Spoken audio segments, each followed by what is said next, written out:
McGrady looking. Loops it in. Carter's going to get a shot off. He does. Got it! Vince Carter wins the game. Going toward the rim. In it comes to Durant. He's going to try to win it. Good at the buzzer! Kevin Durant hits a three-pointer, and the Sonics win the ball game. Dennis Johnson will inbound as the fans are on their feet.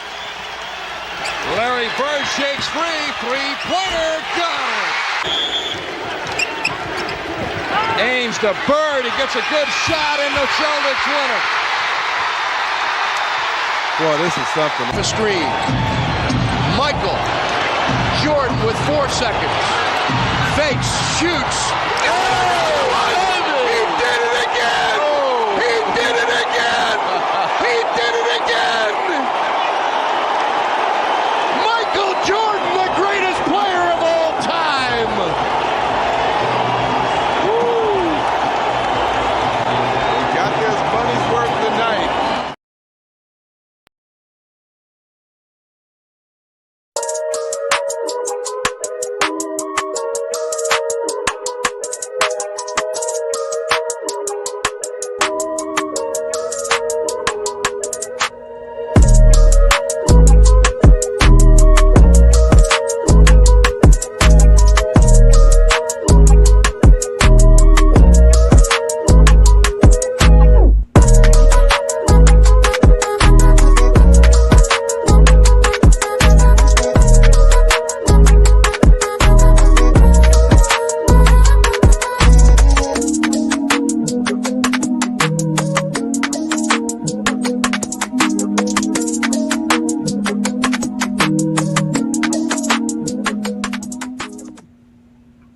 Peace and blessings, y'all. Welcome to another GOAT James Kingdom show with B. Lee and Ajani. Y'all know we go live every Sunday noon to talk about the greatest players to play the game of basketball, to have the GOAT conversation right here on the GOAT James Kingdom channel. Y'all know what to do. Hit that like button, hit that subscribe button, become a member of the channel. We also going live straight off the FYF sports debate platform. So shout out to all the fellas and everybody over there at the FYF sports debate platform. Y'all know who I am. I'm Ajani the Exposer. I have my partner B. Lee. What's good, B. Lee? What's good, everybody? All right, and we also, we got in the building. Shout out to you. King John is in the building like every Sunday. Thank you for joining us. All right, and we also got T Perfect in the building. Shout out to you, T Perfect. Thank you for joining us. Y'all make sure to watch out for T Perfect because he will be catching you if you are saying the wrong things in the chat line. So shout out to everybody that's already here joining us on a Sunday afternoon. Y'all already know what today's topic is about. We're going to discuss about who is the most clutch performer in NBA history. What is actually, or how do we define what is clutch? So we're going to have a great show. So let's start off with you, Brandon, what we got going for the fellas and the ladies today. All right, so we all know everyone thinks LeBron James is not clutch because they have different criteria for what clutch is. If we go by what the NBA states with the clutch time and everything, LeBron's up there. So I'm going to just go around the table and ask, what do clutch mean to you guys? So let's start with you first, Travis. What do clutch mean to you? Well, the NBA defines it as, the final 5 minutes of game, the scores within 5 points or less, I believe, on their website. Mm-hmm. So, I mean, using that criteria, there's a lot, I believe. I know LeBron leads it overall. And I was trying to get, data as, per season breakdown. I know it's, the people like Kareem, Mike, and, Kobe and LeBron have the absolute most. I mean, that to me is, the baseline. But, I mean, there's all, like you said, there's all kinds of different ways to define, who's clutch and, what criteria you use. I mean, I don't think it's really just buzzer beaters or things like that. It's just momentum, game time, or game shifting shots, when you have to have it, things like that. And I mean, I have a list of players that I'll go over later, I think, for that criteria. All right, John, what does clutch mean to you?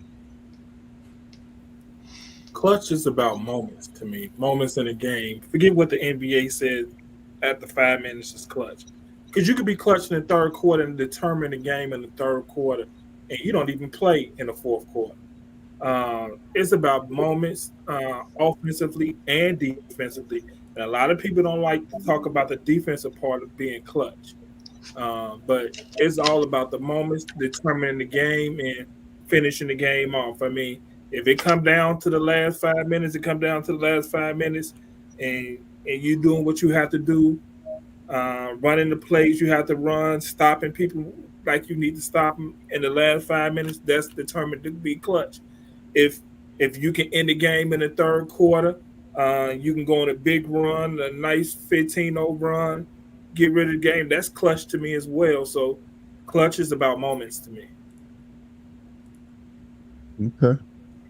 All right, I'm gonna go before you, Johnny, because I know you got some stuff. I guess for me, clutch is not just making shots, because you could be clutch making a defensive play. We've seen that a lot of times. We've seen Scottie Pippen make clutch plays at the end of the game. Michael Jordan made clutch plays at the end of the game. It's not always just when you hit the game winner. There's things that go on before a game winner, a stop. If you even go back to the 2016 Game 7. Kevin Love, Kyrie Irving, and LeBron in the last like a minute and a half made all clutch plays. Kevin Love used every energy he had to not let Steph Curry get off that shot. LeBron used the last strength of energy he had to make that block. And then Kyrie Irving, of course, he made probably one of the clutchest shots that we ever seen before. So clutch goes into more than just making shots. Just like Travis said, you can't really define it by buzzer beaters, because you could make a game-winning shot with a second left, 10 seconds left, 20 seconds left. Like even Michael Jordan most iconic shot versus Utah, it wasn't a buzzer beater, but that's probably the most memorable shot in finals history, and it doesn't have to be a buzzer beater. So being clutch is more than just making a shot. There's a lot of things that go into it. I know the NBA describes clutch as a wide range of things. 5 minutes left in the game and the score, within 5 points or something like that. Like that's a wide range. Of course, LeBron's gonna lead that anyways. Like that's not even a question. Him and Kobe, those stats was not available when Jordan was playing anyway. When Witt was playing, when everybody else was playing. So it's more of a modern NBA stat from 96 on, I think it is. So that excludes Jordan. That excludes Magic, Kareem, and a whole bunch of players. Larry. So yeah, so when we talk about clutch, a lot of times it's mainly opinions. And if we go by what the NBA states, LeBron's gonna, lead that in the most clutch points. But it's kind of hard to define exactly what clutch is.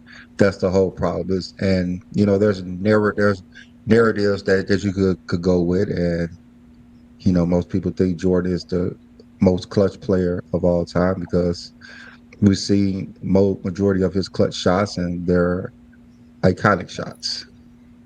So I'll go ahead and kick it over to you, Johnny. Well, that's always a great question, because again, the thing is with all these words that we use, clutch, right? How do we define clutch? In reality, the word clutch does have nothing to do, like the definition of the word clutch has nothing to do with sports at all. Like a clutch is something that you use in a car, like a gear in a clutch. Right, and then I'm just saying, I'm just being real. When I went to go look up the definition of clutch, that's what it is. And then the second definition was like a purse, like a woman a clutch. You know what I'm saying? Like which I find weird, because they say women clutch their purse, but a little purse is called like a clutch. But a non-adjective for the word clutch is I actually have it here written. Let me actually make sure I say the right things, because I had it jotted down here.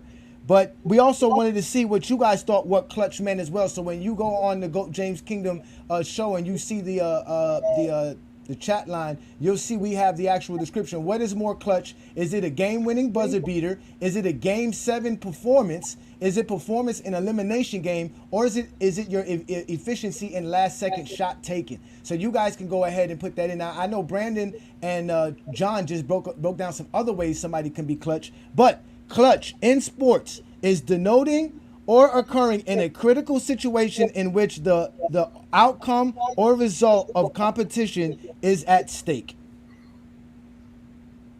It's like the elimination game. That's like the whole game. That sounds like elimination game. That also sounds like buzzer beaters, right? It also sounds Yeah. like a Yeah, that's buzzer beater included. as well, right? So there's a lot of variations to what one could consider is clutch, right? But we know here in Go James Kingdom, we like to go off of what the NBA say. And if the NBA says LeBron James is the most clutch player, then how are we going to argue that? Like you said, Brandon, if we're going to go off of clutch time, right, then we have to accept that LeBron James and the clutch moments and the clutch stats that exist is the most clutch player in NBA history, because that's what the stats say. That's what the NBA stats say. That's not what LeBron fans say. That's, you understand what I'm trying to say? Like, they want to get upset, but those are what the numbers say. If he has the most clutch time sports, it's the same thing with Bill Russell and Wilt. We never could say they're the greatest blockers ever, because why? We don't have their blocks, right? Mm-hmm. Right? Yeah, true. Nobody ever says, "Hey, let's count Jerry West in steals.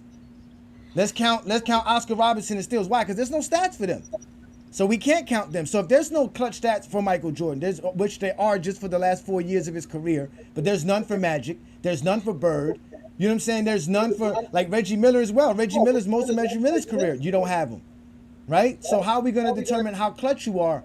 Even with the shots, well, we're just going to go off of last buzzer beaters, right? If that's the case, Joe Johnson's one of the greatest clutch players of all time. He has, I think, 8 of all time for his career. He got 8. Yeah, like 8, right? He's right up there with Mike, Jordan, and LeBron. So how do we define clutch? I don't know. I mean, I went and go look up some numbers. You guys know I do what I do best. And when I went to go look up some numbers, what I found out is if we go take what they call the last 5 minutes of a game in overtime, including if you're down by 5 points or up by 5 points within that span, who has the most field goals made in NBA history? And it's LeBron James. And even in the top 10 field goals made in NBA history, he's the one with the best field goal percentage. So how is LeBron James not clutch? You see what I'm trying to say? So, and if we look at here, they love to bring up Kobe Bryant being clutch. He's actually, him and Paul Pierce are the worst here in the top 10 in field goal percentage in these clutch moments. Now, I went to StatHead for this. You want to argue with me? Go to it. Again, it's clutch moments, field goal attempts, and shots made, the most in NBA history. I know Dirk Nowitzki played 20 years. Kevin Garnett played 20 years. Vince Carter played 22 years. 22 years. 22. Yeah. Kobe played 20 years. Out of all these players in NBA history, LeBron James not only made the most field goals within clutch NBA time and clutch moment time, he also has the best field goal percentage out of the top 10 guys. So let's start with you, Brandon. What you think of these numbers here? I think most people realize that how efficient LeBron is. He should be number one in those moments. And if you watch LeBron James play, when there's an elimination games, he's the best performing player we ever seen in the playoffs. I think it's like 34 points a game in elimination games. He won his last 6 games. And he averaged, I think, like the same 34 in game 7s as well. Like LeBron James, when it's time to be clutch throughout the game, that's him. We've seen him in Boston in game 6 when either they win or they split up the whole team, and he just went crazy. 45 points, and which is making every shot possible. Even if they say like LeBron never had a game 7 moment that he was clutch, and we've seen what he did versus the Spurs in game 7 when he got to the rim, put them up by 2, a defensive play to get the ball, shoot over Kawhi, then go back and steal the ball. Last like 10 seconds, he contested Ginobili's shot that was way off. Like LeBron has those moments. You just have to actually watch LeBron play, other than listening to narratives. And there's only a few players that we can say have been clutch. It's just a fan narrative: Kobe, LeBron, and Jordan, and they put LeBron a distant third or not even in top 10. Like that's the thing with LeBron. Like Steph Curry We say how great he is. He won Clutch Player of the Year, and we saw what he did in the USA team when we needed it. Like that Serbia game, the whole game he was clutch.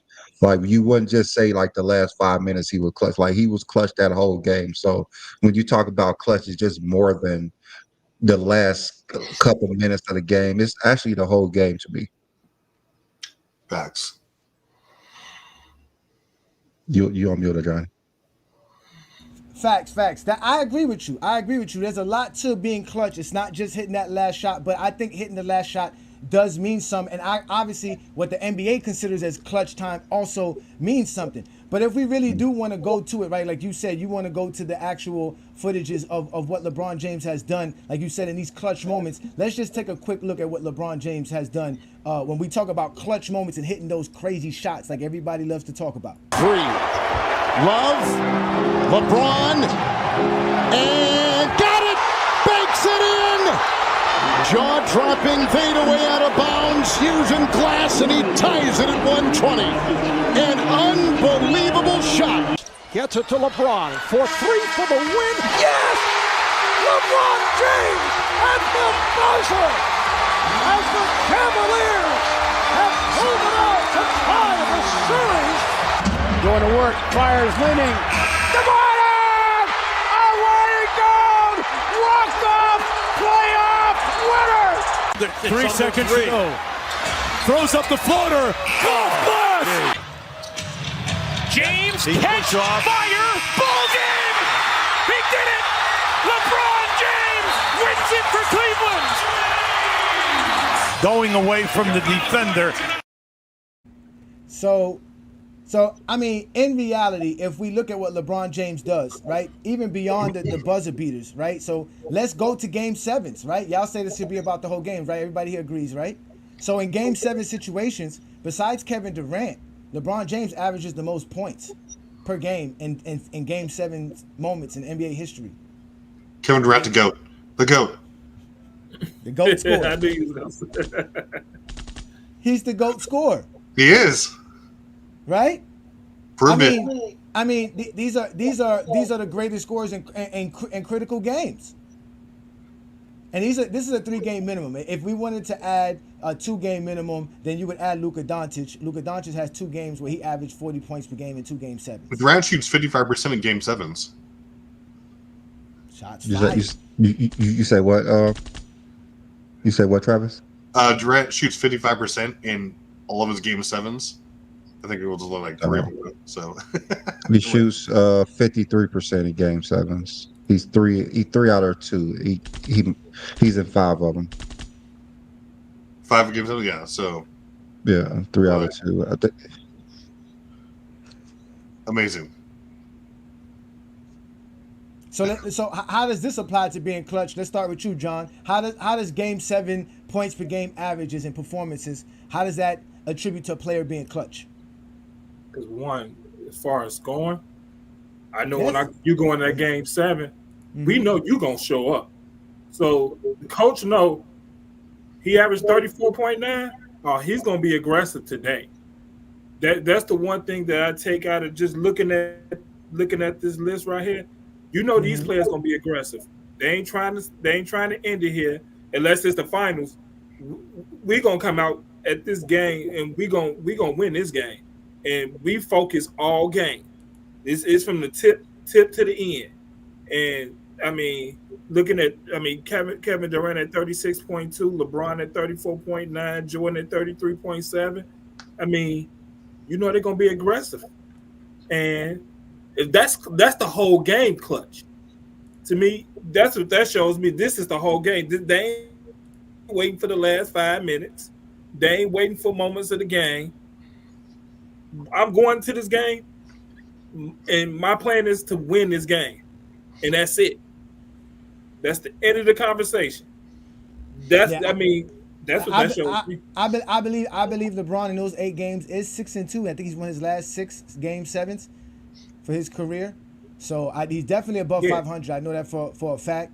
So that, you're right. Again, it does tell you that. So what does this mean, Travis? Because you did say it wasn't about little moments. It had to be an entire game. What do you think of game 7s? John actually just read my mind, you bastard, and like said exactly what I was going to say. No, I agree with 100% what John said. That's exactly what I was going to say. Like it's all about the whole game. Like how often, like how consistent are you? Like you show up in every series. You don't just wait until, take your time until like 5 minutes or whatever your team needs you to, take, hit the game winning, but whatever the case is, you're there. You're consistent. You show up for the entire series, the entire game. Look at these averages. These averages are not just for 5 minutes, obviously, but like their entire game. These are the guys who were dominant when it mattered. And these are the guys who would elevate their game from the regular season and specifically when it mattered most. And so I don't think, these are among them. For instance, Bob Bennett, super underrated. Like in 5 of his 6 finals games, he averaged like 30 and 16. It was insane. Like and like on 50, like over 50% shooting. So all these guys are very definition of clutch. Clutch is you showing up, you not having to let down when your team needs you on the biggest stage. Facts. Big time game 7s. LeBron James, we know so many game 7s. LeBron James has shown up. Like legitimately shown up and shown why he's the GOAT and why he's just the superior clutch guy. So we do have also somebody here put in the comments, Brandon. They also talked about another critical moment, right? Because that's what clutch means, right? Critical moments where your team has to, everything's on the line, win or lose. So somebody brought up here, in an elimination game, LeBron James averages 34 points per game. And yes, they're not wrong. Yeah, 33.5. 33.7 now. He had another, I don't know what elimination game it was. Oh, it was against Are you talking about last year? Add another one to last year. So he's destroying it when we talk about being clutch in elimination moments, right? And this is big time because he's also above 500 in these moments as well. So we're talking about GOAT status here. So we got LeBron's number 1, Jordan's number 2, Wilt's number 3, Durant's number 4. Iverson comes in, and you got Curry, West, Jamal Murray made the actual top 10 in this because he played in an elimination game last year, got himself up there. He's considered clutch, right? So this helps us understand. Mm-hmm. So Brandon, what about because versus the Lakers? Yeah, what about elimination games? What is having the highest points per game in an elimination game means for GOAT James?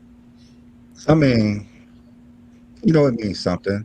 It means that he's reliable. He doesn't, those his moments. Those are his moments when, his back against the wall. Just like, in game 7, which is also elimination games, like he usually win those games in game 7s. If he could get his team to a game 7, there is a good chance he's going to win. He won his last 6 game 7s. Elimination games is, it's kind of hard because you may be down 3 games or something, or maybe 3-1. So, those are kind of hard, but like we always say, like he's going to perform. And I think the thing that LeBron can hang his hat on is those game 7s when there's win or go home. And in those games, he performs the best as well. True that. So John, what do you think about this? Right? Elimination games. This is do or die. You got to perform, right? They love to say you got to be there and step up for your team. Out of all these guys here, LeBron James translate, right? This is performing well above his average. What do you think about these numbers here when it comes to LeBron James and everybody else that's on this list? It shows his consistency. When it's elimination time, it's time for him to show up. I mean, it's if anybody feels we going in this game, and my plan is to walk out of this game as a winner. And that term that everybody like to talk about that they can't prove, that killer instinct. That's what that is. How can you not have killer instinct and you averaging 33.7 points in elimination games? I mean, facts. That would be the definition of it.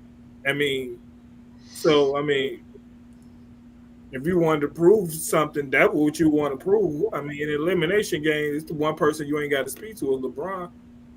Because, literally all these players, they're going to show up. And, the only one who's not a number 1 option on here would be Murray. But, hey, in those times, he is the main option in Yeah, I those mean, times. yeah. They go to him in the clutch time, and he the one who can create his own shot. So I mean, that's what they go to. So, but everybody else is, hey, you getting the number one guy guarding you all game, and this is what these players show up and doing. LeBron is averaging the most points. So, hey, Go, LeBron James. That's factual. That's factual. So Yeah, what about? I just pulled it up. It's 27 games now, so he's 33.6, which is higher than anyone with a minimum of 10 games. 10.5 rebounds, 7.4 assists on 49.9% field goal percentage. that's Okay, crazy. all right, because what I got was the 26 game, and that's not as you said. It's I don't know where I get. So I guess it Yeah, is. it's one more game. It's one. Well, It's, I guess it's They they must have had didn't it include this. this and past. what was They it? didn't include this year. But it was also how many rebounds per game you said you had? It was 10.5, 7.4 assists on 27 games. I got 49.7% shooting from the field, 36.1 from 3-point land, and a plus 68. Oh, Wilt, 45% free throw shooting? No. I'm looking for Will. But Oh, 54% Will's overall.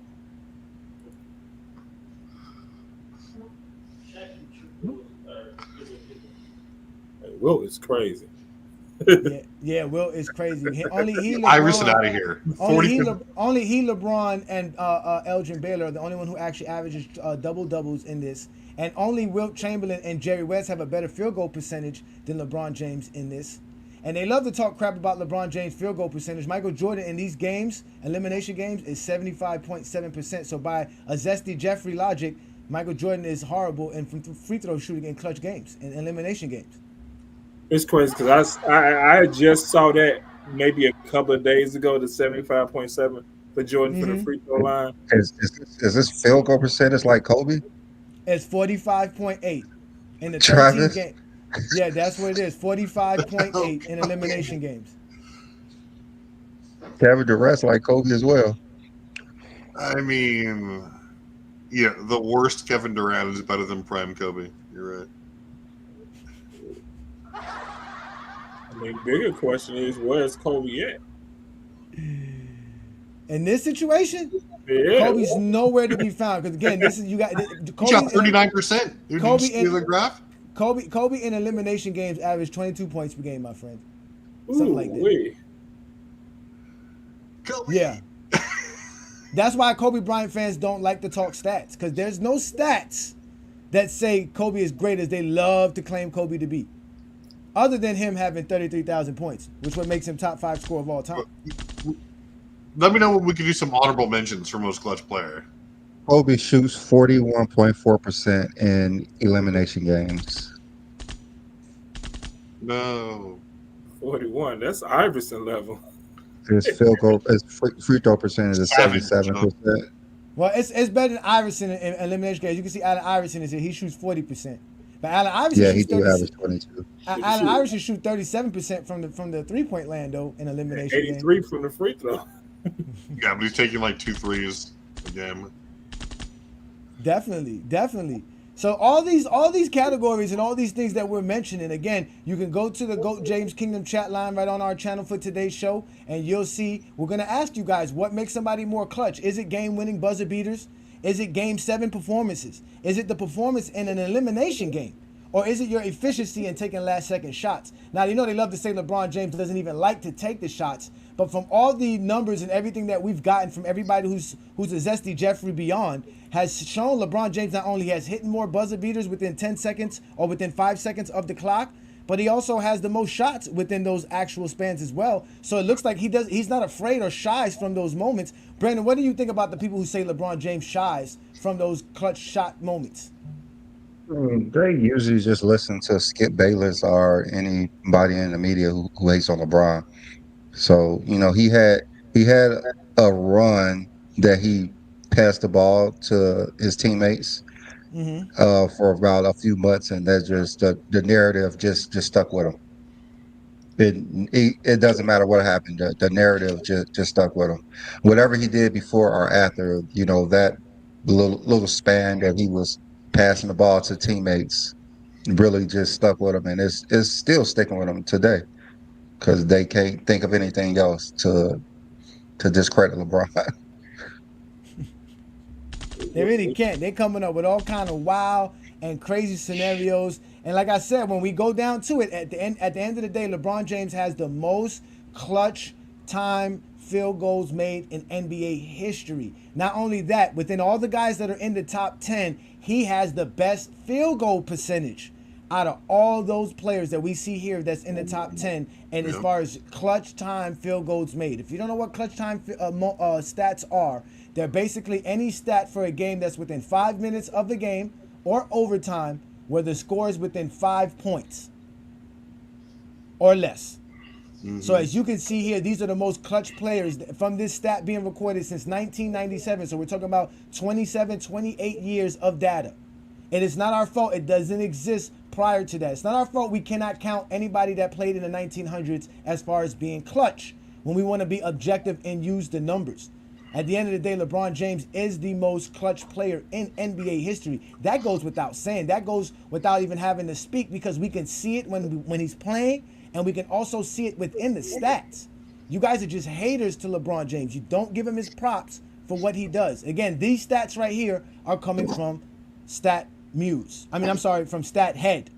All right, we doing big things here. So shout out to everybody that's in the comments. This is a great Sunday afternoon. Another GOAT James Kingdom show with B. Lee and Ajani. We going live straight off the GOAT James Kingdom channel and the FYF platform. We're also going live on our Facebook account. So shout out to everybody who's there on our Facebook account. And we're also going live on IG as well. So shout out to all of our IG followers and subscribers. Y'all go ahead and check out the membership in the GOAT James Kingdom channel. We do big things here. This is what we do. We're talking about the most clutch players in NBA history, and for us it's LeBron James, whether we want to go off the eye test or if we want to go off the stats, and we got nothing but stats to prove it. I don't know what else we can have to tell y'all, but other than open up your ears and actually get a brain.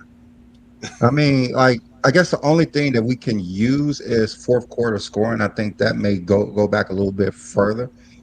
Fourth quarter scoring, that may. I don't know when I they believe kept it up does. with quarter scoring, so I don't know when they track that.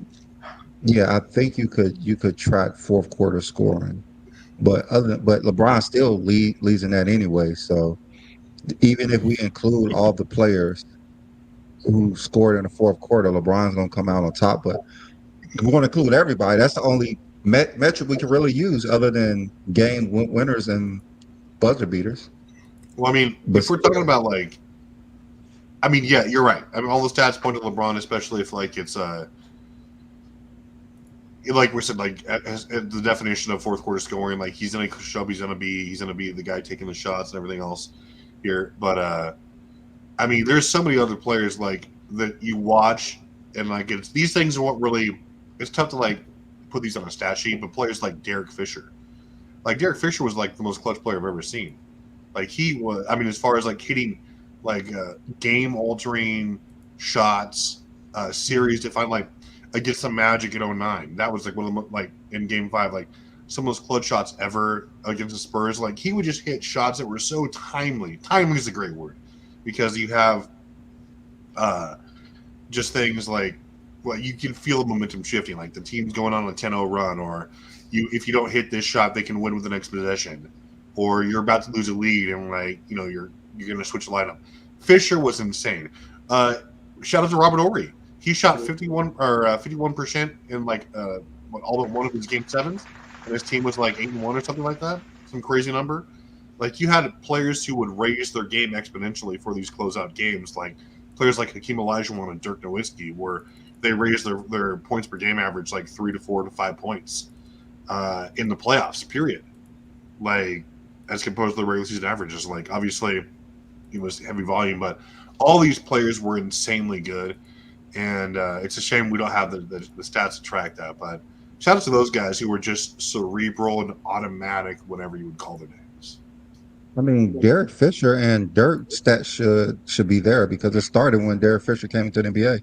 Well, it will, but I mean, Fisher wasn't always hitting in the last 5 minutes or whatever. He would just hit these crazy shots that were just like, yeah, some of them were like that, but his value went on just, it's hard to explain because I couldn't really just be like, oh, here's a stat sheet, but he would just hit such timely shots, it was ridiculous. He had that game winner versus the Spurs. That was crazy. Yeah. Man, what they're talking, it's the eye test. What they're talking about, like obviously we see it in the comments. Yeah. We see everybody saying it already. We have somebody here who called it out. Let me see if I can find the comment. They say they called him Big Shot Bob, right? Because we know, like he said, it's timely shots, things that were big. This was one of the biggest shots in NBA history. Let's go. Woo! That's just some bad luck there. That's some bad luck. No, you got it away from Shaq. You got to think about this. Kobe missed a game-winning shot to win a game. Shaq missed, got the rebound, missed that right there. Bricked a layup right there, and because of a rebound and not securing a rebound, which we always tell you is very important. If Divock just secures that ball, you don't get a Robert Horry three-pointer. So who is actually more clutch in that moment? Robert Horry, Kobe Bryant, or Shaquille O'Neal? Shout out O2 Kings. They would win 70 games today. Vlade was the most clutch in that play. Vlade was the most clutch. Shout out to Zero Turd. Thank you for the super chat. He said, peace to GJK and salute to one of the best panels out there. Appreciate that, man. Also, make sure y'all hit that like button and become a member of GJK. Thank you so much, sir. We appreciate you. Longtime GOAT James Kingdom member. We about to put the link up for y'all very shortly. We can have some fun here and have a great conversation. We see y'all Zesty Jeffries in the comments. We know you guys are safe in the comments. You know you are safe in the comments. You're not going to come up and hit this link. You're not going to explain what clutch means. You're going to bring up silly Michael Jordan shots versus Craig Elo.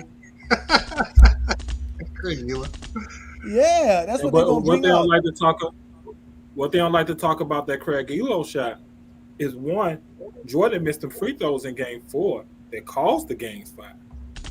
See, so you don't want to talk about when he missed those shots in Game 4 at the free throw line that made them lose the game. So, and then in that Game 5, Ron Harper, who was the one who wanted to guard Jordan, the coach said Elo was a better defender for that situation.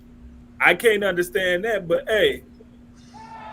Did you see he made Jordan adjust in midair to hit that shot? He did. What are you gonna do? He did make Jordan without fouling shot. Yep, he did. Hey, I mean, listen, but Jordan did give up the shot against Craig Elo to play before as well. Because through all these moments, right? Through all these moments, we just talking about hitting the game shot, but what about defensively? What about when Drew Holiday stole the ball in clutch moments and ending the game with a steal? Or when Scottie Pippen used to end games with a steal like he did in that Game 6 in the NBA Finals. Or LeBron James when he blocked that shot, which is the most clutch defensive play in NBA history. Or like they say when Michael Jordan stole the ball from Karl Malone. Yeah. Right? There's more clutch moments in basketball other than just hitting the game-winning shot, right? Chris Bosh blocking what's his name? Green's three-pointer in that Game 6. In the corner. Right? Oh, you say Ray Allen. What clutch defensive play did Ray Allen make? Oh, against Kobe Bryant, Game 6 in the NBA Finals 2008. Shutting Kobe down. Kobe! Kobe, no! Shout out Kobe that series, though. Shout out Kobe in the Suns series just before that. Like, the best series that he's ever played. But that not the one where he passed the ball at the end, right? Not that. No. 2010 series versus the Suns. Talk about clutch. That last game, definition of clutch. Grant Hill was his bitch. Say Grant Hill. One ankle Grant Hill, 1 foot Grant Hill. That's what you talking about? Like 40 years old at that time. Oh my God! By then they had got rid of Rajah Bell. Yeah, because he kept fouling Kobe. Also shout out Walt Frazier for being like the highest the shooting guard with the highest field goal percentage of any shooting guard who's played at least 100 playoff games and taken at least shots in the. You say Walt Frazier in the finals? Yeah. You sure about that with Walt Frazier? You did you just call him a shooting guard? You meant point guard. You meant point guard. He's a point guard. He should be listed as a shooting guard. What? He's listed as a shooting guard. I'm pretty sure, yeah. Might be playing. I don't know, but he had like some insane like clutch stats. Good thing, He's Travis. good, but Good thing, Travis, don't put nothing in the comments because you won't get chat bombed by your own silly takes. I don't know about that, but in Game 7 of the 1970 NBA Finals, if that's the one where Willis Reed got hurt, he did put up 36 and 19. He had 36 points and 19 assists in that Game 7, which is big time. Big time. Yeah, clutch Walt moments. Frazier has never been listed as a shooting guard in his career. Yeah, he's a point guard. He would be considered a point guard. He averages like 19 and 7. That's what I actually said. Yeah, you meant point guard. Yeah, he meant point guard, not shooting Shout guard. out to Ruddy Hood Sports. Thank you for the super chat, my friend. Thank you so much. He says salute to GJK, FYF in the chat. Hope all is well. Indeed, it's all is well. It's a Sunday afternoon. We're doing the Lord's work here on the GOAT James Kingdom show here every Sunday. Like y'all do. Listen, we come here every Sunday noon Eastern time. We have been doing this for over 2 years now. And we're having a blast every Sunday. We don't care if football's going on. In fact, you better get your fantasy team straightened now because you got about 15 minutes before the games actually do kick off. And we don't want to hear no excuses that you were busy talking about why LeBron James ain't clutch and you missed out on winning this fantasy week. I'm already 0-2 because McCaffrey hasn't played. Oh, you should have got Jordan Mason. You should have got Jordan Mason. Anybody who got if you got the first overall pick, you should have went and got Jordan Mason. That would have been smarter. Yeah, that should have been my pick, Jordan Mason. Yeah, get Jordan Mason, man. That's what we do best, man. But shoot. But listen, I mean, I don't know what else we can bring up to show LeBron James is clutch. He has the most buzzer beaters in playoff history. He has the most clutch points in NBA history, including in the playoffs, right? He's efficient. He takes those shots. And let's not count how many times he made a pass for a game-winning shot. Nobody even wants to include these type of moments where you're passing the ball and getting the ball to the right player at the right time and getting a good shot off for your teammate. So there's a lot of ways of being clutch, but we all know none of you Zesty Jeffries or none of you LeBron haters know how to explain what clutch is. Y'all just gonna claim y'all saw it, and it's just how it feels. How it feels. We've been coming psychologists for people so they can explain to us how they feel. That whole feeling situation, it makes me laugh all the time. It's like, well, it makes me feel a certain way. I didn't ask you about your goddamn feelings. I mean, shit. I ain't your therapist. Well, King John swears. My whole system is done now. I'm gonna kill him. Hey, I don't understand it sometimes. I mean, when somebody says LeBron isn't clutch, I mean, just explain it. I mean, if you have your reasons to why he ain't clutch because he passed the ball, how does that make him not clutch? Well, you know, one way they say he's not clutch, right? How can you be clutch with 6 finals losses? He wasn't clutch in 2011. Is what 2011. Yeah, he wasn't clutch then. That's what they bring up. They bring up. He was passive, but it was his issue. And but the whole thing is when they say he's not clutch, you guys have said, and we've talked about here, is being clutch is making the right play. Also, if it's defensively, offensively isn't only taking the last shot, when you're blanketed with defenders. When you know you're going to be the guy they're focusing on and get the ball out of your hands, you know there's going to be somebody open. It's a 5-on-5 game. And LeBron have they always hit the shot that he set up for them? No. But that's not always going to happen. It's you got to – I mean, he's made the right play. And he said it himself. And everyone else says, he's made a lot of the time.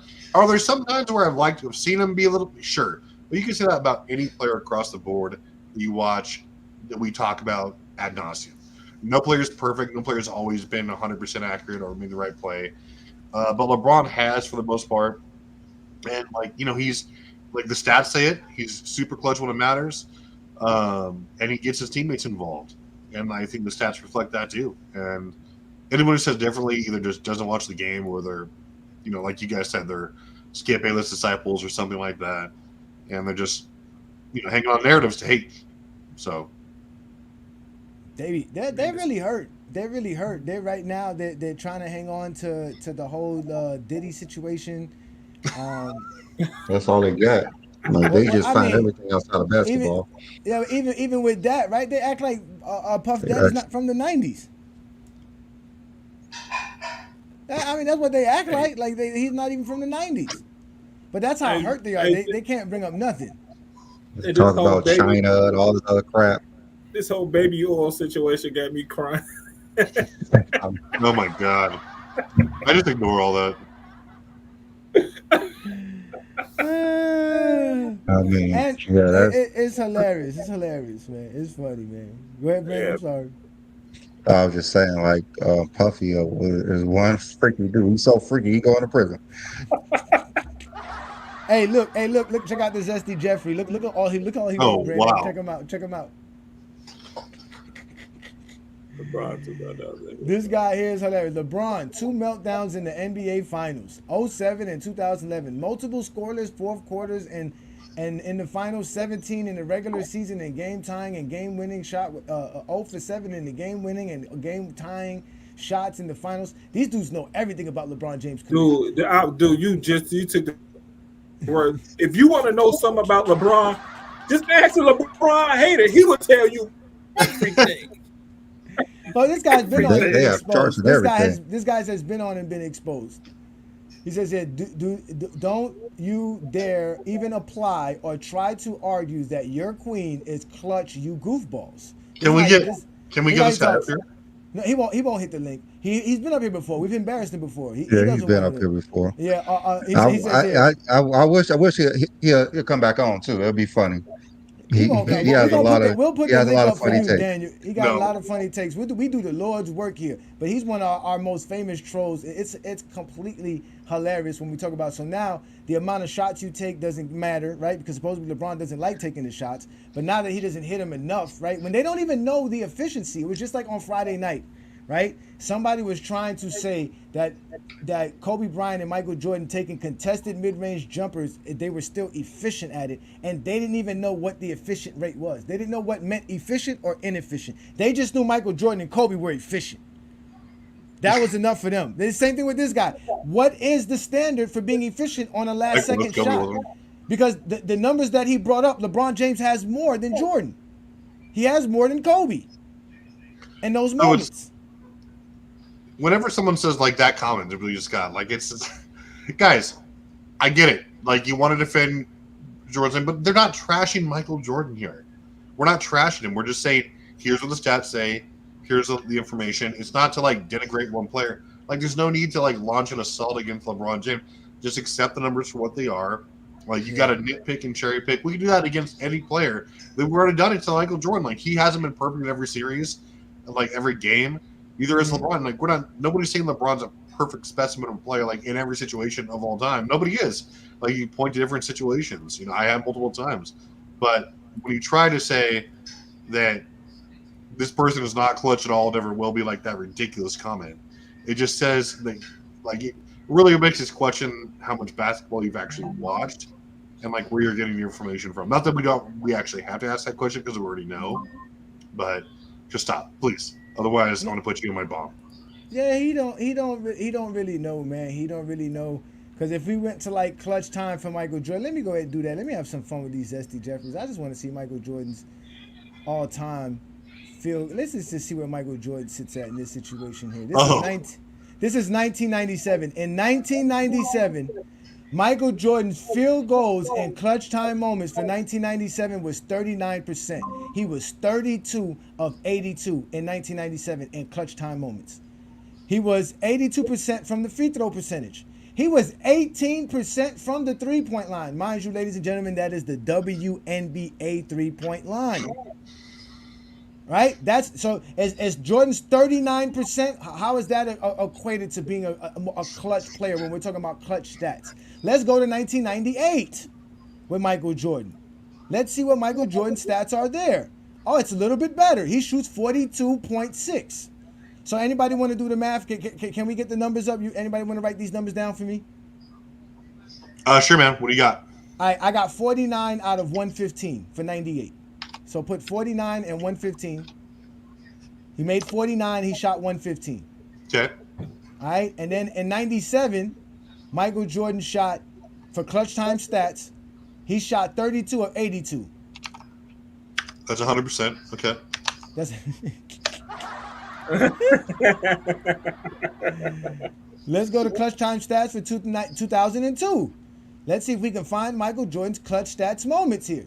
It's such a crime we don't have it before that. That's so stupid. It's fine. Here we go again. He was 25 of 63 in clutch time moments in 2002. I'm sorry, 2002. 25 of 63. That was like 50-year-old Mike, right? Oh, hey, you go 50-year-old Mike. That's hilarious. Yes, that was Beer Butter Special Mike. Yes, that's what that was. Beer and Butter Special Mike. So here, let's continue to go down. Let's go to 2003. In 2003, he was a little bit better. He was 49 of 110. Okay. All right, so you got all those numbers down for me, Travis? I do. All right, so just give me off the field goal attempts, each one. The field goal attempts, 115. First one. 82. Okay. 63. And 110. All right, so that's 370, right? That's 370. Now give me the field goals made. 49. 32. 25. And 110. No, I'm just kidding. 49. All right, so that's 155. 155 divided by what I said, 370. Mm-hmm. Michael Jordan shot 41.9% in clutch time moments in NBA history. How very Iverson of him. That is what he shoots for clutch time moments. Ladies and gentlemen, what does LeBron James shoot in those same scenarios? Can anybody look at the number and tell me what does it say? It says higher. It said 46.2. But there will be somebody who can find a reason why 41% is higher than 46%.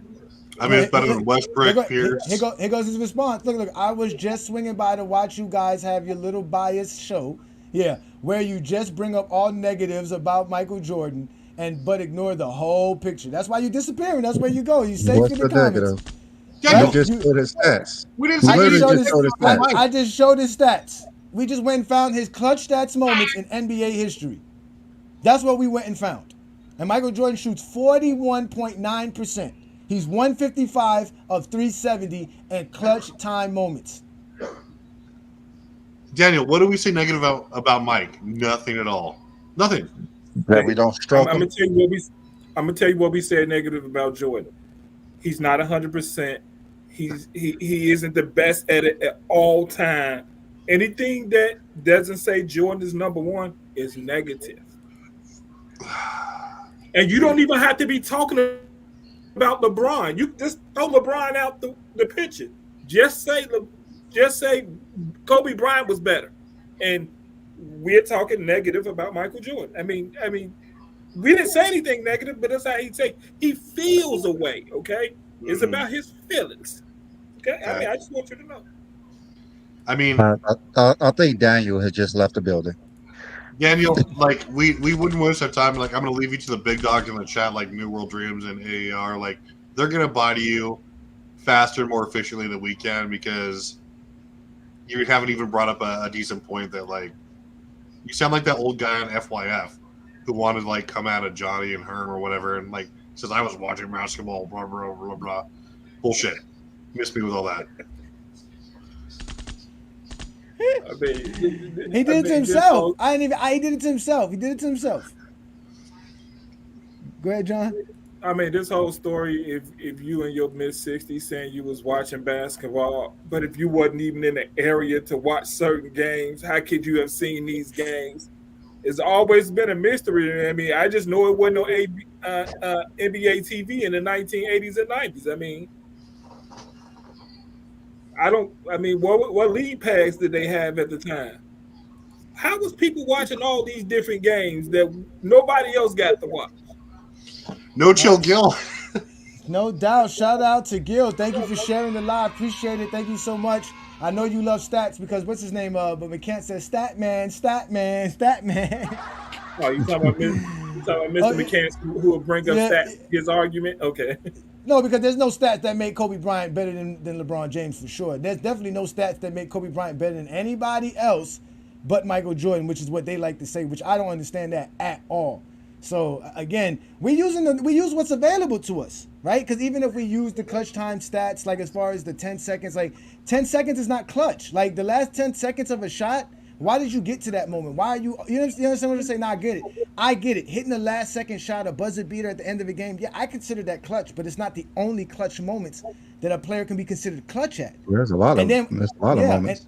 Yeah, and then when they say, oh well, you gotta at least take the shot, right? Because they don't care if you miss it. Supposedly you're supposed to just take the shot. You're supposed to be the alpha. You're supposed to go out there and shoot the last shot. Well, every time I go look at these numbers that they bring up for the last 10 seconds, the last 5 seconds, buzzer beater shots, LeBron James is up there. He's taking the most of those shots. Yeah, he got mad at Scottie Pippen for taking a clutch shot. Yeah. I mean, Mhm. the video was everywhere. Shout out to Politicus Rex. I got to give you this, Politicus Rex. Yes, in Game 7s, elimination games, closeout games, Bill Russell is phenomenal. His game steps up legitimately in those moments and in those situations without a doubt. So he's definitely one of the most clutch players. But they don't want to count what you do for an entire game. They don't want to count Game 7s. They don't want to count elimination games. Because when you do that, Kobe Bryant and Michael Jordan don't look great. Yeah, because Kobe Bryant and Jordan don't look great in those moments. Yeah, just buzzer beaters made and game winners made. That's clutch to most people. Yeah, well, Sam Jones does have a lot of buzzer beaters for them. Obviously, he was their scorer. That was his role, to score for them. He was their main scorer. He was their best scorer throughout the 60s for them. So I would agree that we can go, but we don't have the stats for that. Sadly enough, we don't have the stats for those guys. And then even on that, there's not even that much footage on it as well. So those are just all facts. I see y'all in the comments, man. Shout out to everybody in the comments, man. Again, hit that like button, hit that subscribe button. Shout out to everybody that's also watching us on Facebook and on Instagram. You guys know you can find FYF or GJK on Facebook, TikTok, Twitter, Discord, Instagram, YouTube. We are all over the place. Y'all hit that like button, hit that subscribe button, share it. This is the GOAT James Kingdom Show with B. Lee and Ajani. We are talking about what makes the players the most clutch players of all time. As y'all already know, we don't have topics that don't involve LeBron James being the top dog. That's what we do best in GOAT James Kingdom, is show you how great LeBron James is. So shout out to everybody who's watching us. Again, subscribe to the channel. This is GOAT James Kingdom. For some of y'all, don't register in your head when you hear that, so I'll say it again. GOAT James Kingdom. This is where GOAT James is praised for being the greatest basketball player of all time. We're basketball fans. We all watch the game of basketball here. We can't wait for the games to start on the 22nd of next month, and we're gonna have some fun. So before we get on to putting the chat, a link in the chat for everybody here, so y'all can join us, we're gonna go out and show everybody some love that are LeBron James fans. And we do that by putting up King John's flowers. And by doing King John's flowers, that means he gets to show love to anybody who is a true GOAT James Kingdom creator, whether they're on Instagram, Facebook, on any platform on social media. So ladies and gentlemen, we're about to give you flowers from King John.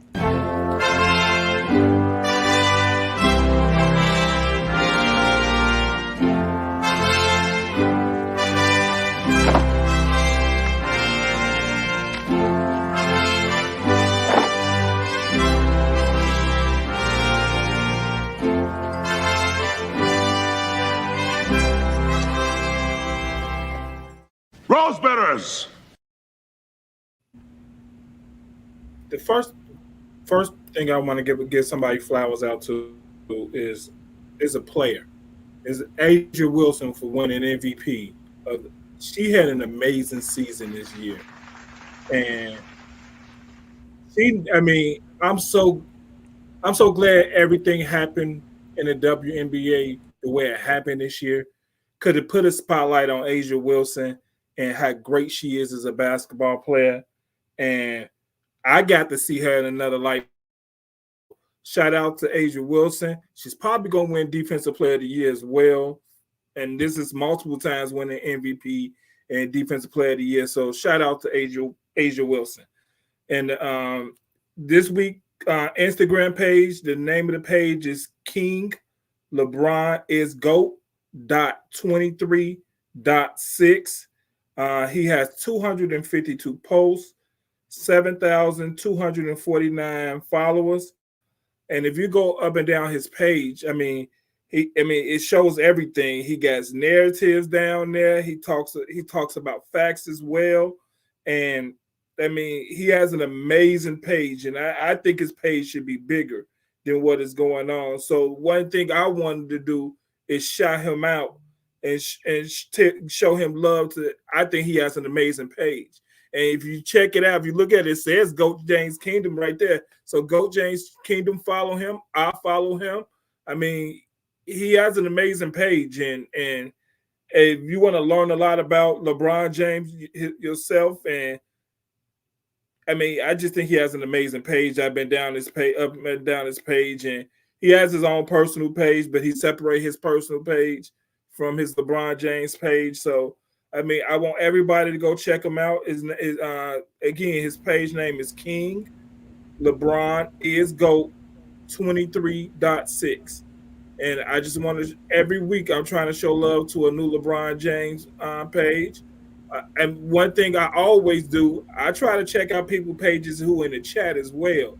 I go check y'all pages out, and trust me, one of these weeks I am picking somebody out the chat, and I'm gonna show them love. And when I pick you out the chat, I hope that you come up and want to promote your own page as well.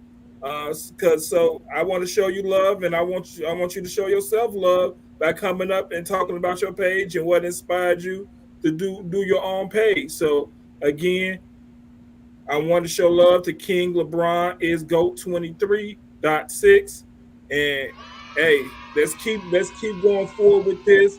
Because what I've noticed is that LeBron James pages are becoming bigger, and showing love to LeBron isn't a negative anymore, and his legacy is getting bigger and bigger, and it's not a problem. And the one thing LeBron James has forced other people to be fans of who they supposed to be fans of. I mean, LeBron James is becoming so big that anytime I have a debate with somebody, they'll be arguing against LeBron, but they'll tell me how they not a fan of Jordan's. Like yesterday, I had a guy say, "Well, I'm a Reggie Miller fan, but I'm gonna kill LeBron." I said, "Well, your action says one thing, and you telling me another. So which one should I trust? Your actions or your word? Because your action says more." So, hey, everybody who down for LeBron, hey, keep doing this. Hey, I'm gonna show you love. You're gonna keep getting love everywhere else, and hey, let's not stop doing this. Indeed, man. Shout out to you, King John, for giving love to all those LeBron fan pages out there. Again, I always hear this little silly nonsense. What kind of grown man has another page dedicated to another man? Again, we're basketball fans. You can't make fun of us for being fans of a basketball player. Every NBA player has a fan page, and LeBron James just has multiple of them because he has a lot of fans. So we're going to give a lot of shout out and a lot of love to King LeBron is the GOAT. You guys make sure to check out their page. They're available on IG and any other platform. Again, this is King John's Flowers, and this is the channel that we're going to show love to. Again, it's King LeBron is the GOAT. You guys can go follow him on IG and other platforms. Shout out to you, John. Great job.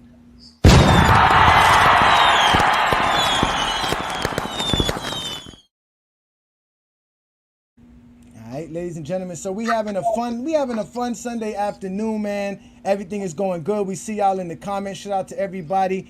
We got max views right now. Shout out to everybody who's watching us on the FYF Sports Debate platform. Shout out to you guys over there in FYF. Shout out to Lamont. Shout out to Ace 30, True the King, all of you people over there. Y'all make sure to check out everything that goes on at FYF Sports Debate. Y'all hit that like button, hit that subscribe button, become a member of both channels because we are doing big things. We are the best place to come when it comes to talking basketball and getting a variety of conversations.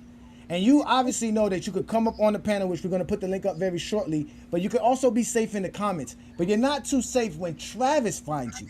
Now, if you're in the comments doing something silly or saying something crazy, you know Travis is going to come at it. So here we have today, ladies and gentlemen, we're going to bring to you the Chat Bomb by T Perfect. We are interrupting our normal programming. The current threat level is critical, meaning an attack is imminent. Civilians are advised to remain indoors. In some urban areas, evacuations are taking place.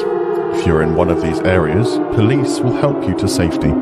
Follow their orders without question. You should remain indoors until you are told otherwise. You should now prepare for a nuclear strike. You will not be able to leave your location for 14 days after the strike.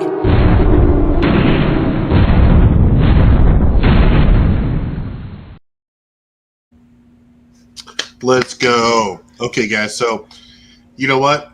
We've been on a LeBron tangent here, and I've been debunking a lot of his stuff for you guys. Obviously, we're not biased at all, but very quick debunk today is going to be this notion that somehow having the most of something, like points, rebounds, assists, makes you better, makes player A better than player B just automatically, without anything considered, anything like context or anything like that. Just that's been like the narrative lately. I feel like not necessarily on this channel, a little bit, but on other places I've seen that it's just like, okay, they have more, they're better. Period. No discussion. What ridiculous that is. So we're going to go ahead and debunk that. So, and this is just going to have to do with like a couple of factors here. So, here's a couple of names for you: Gary Payton and Larry Bird.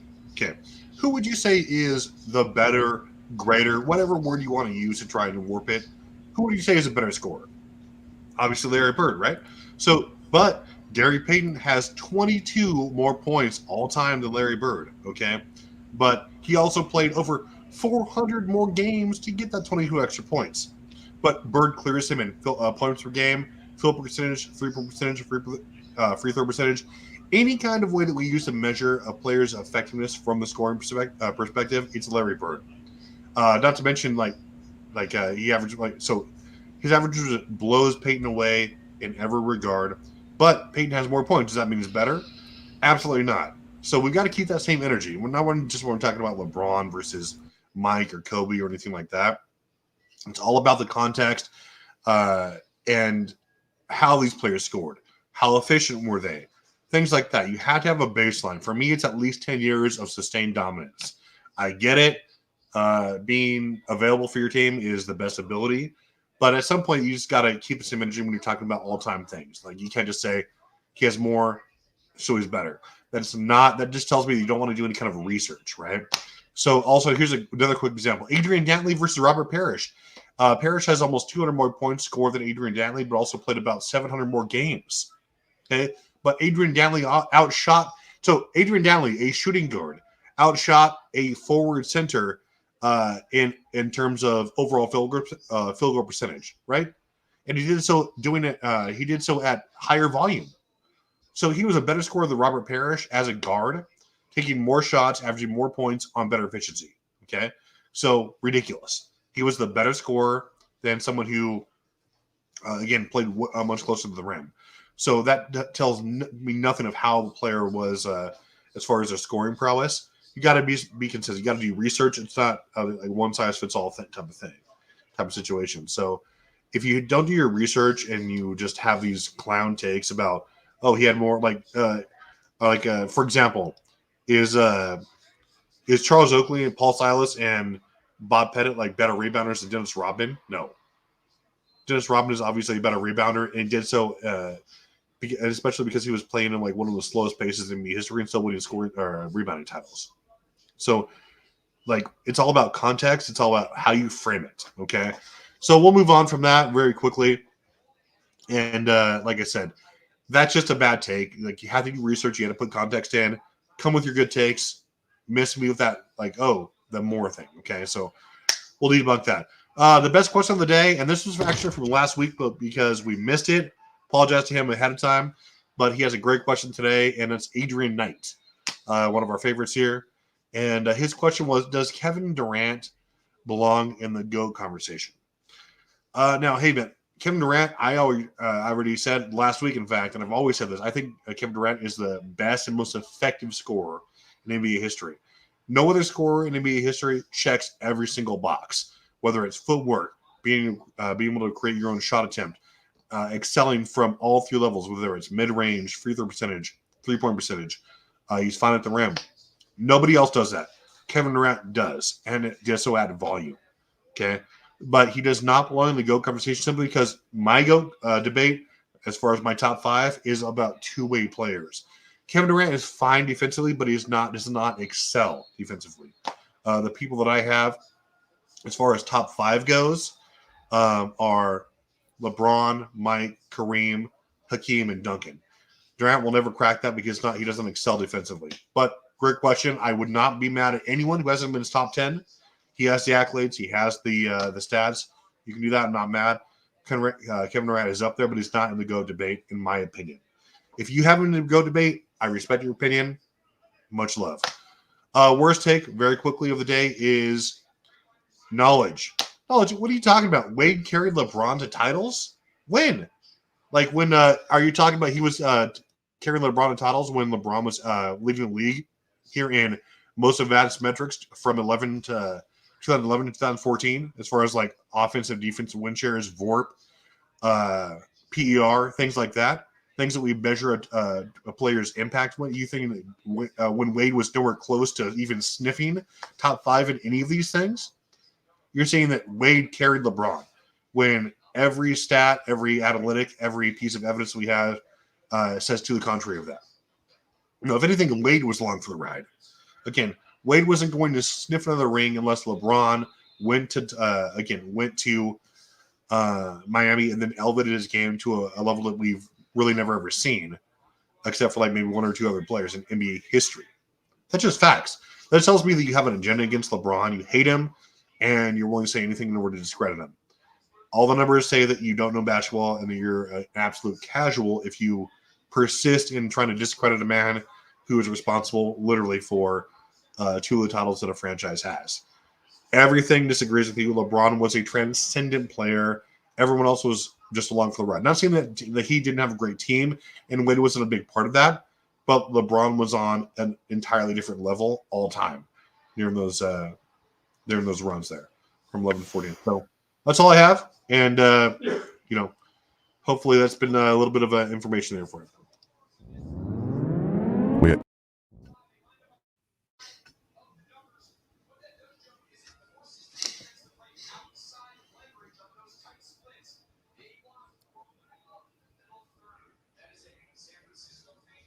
Hey, Travis.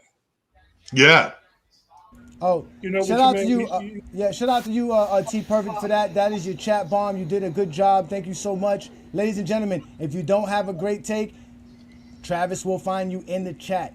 If you have a great take, Travis will find you in the chat. So shout out to you, Travis, for that one. That was a great job by you. Thank you for doing that. Ladies and gentlemen, that was the chat bomb by T Perfect. Y'all know what to do. Hit that like button, hit that subscribe button, become a member of the channel. We are talking about the GOAT of actually being clutch.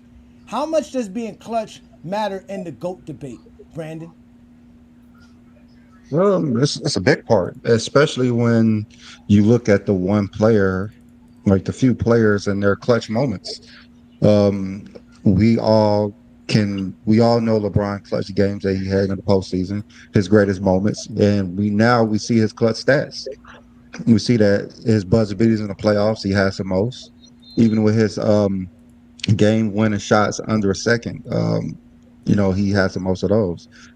Like we said, he has the most clutch points defined by the NBA in the postseason and the regular season, even with his fourth quarter points. So LeBron James, however you want to define clutch, that is just LeBron James, and that's just another notch that he has in the GOAT debate. True that. Shout out to Mingo Jester. Thank you for joining us here, brother. We're talking about who's the most clutch player of all time. What you got for us on today's discussion, brother? Are you there, Mingo Jester? You gotta unmute yourself.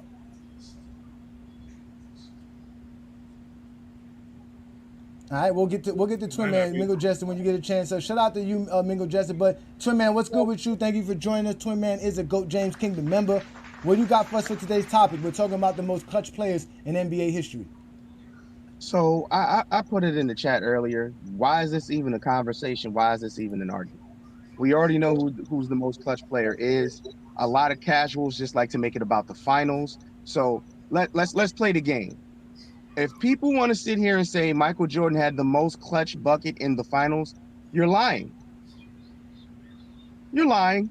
You want to know who had the most clutch performance and shots in the finals? That would be one LeBron James, 2016. Every shot he made after they were down 3-1 was a clutch bucket. On top of it being a clutch performance in an elimination game. So again, I don't get the argument here. I don't get the argument. I understand people want to hold on to the nostalgia of some of these big shots from the past, but the NBA resume updates every single year, every single season. to pretend like Jordan's shot, that the blatant push-off shot that he made in the finals against Utah is the most clutch shot ever is insane. Then for all the dummies who want to sit here and talk about how Ray Allen or Kyrie Irving had big clutch shots, last time I checked, Ray Allen wouldn't even had a chance to hit that shot if LeBron James didn't score the last 20 points of the damn game. What about his 25 point performance against Detroit in the conference finals?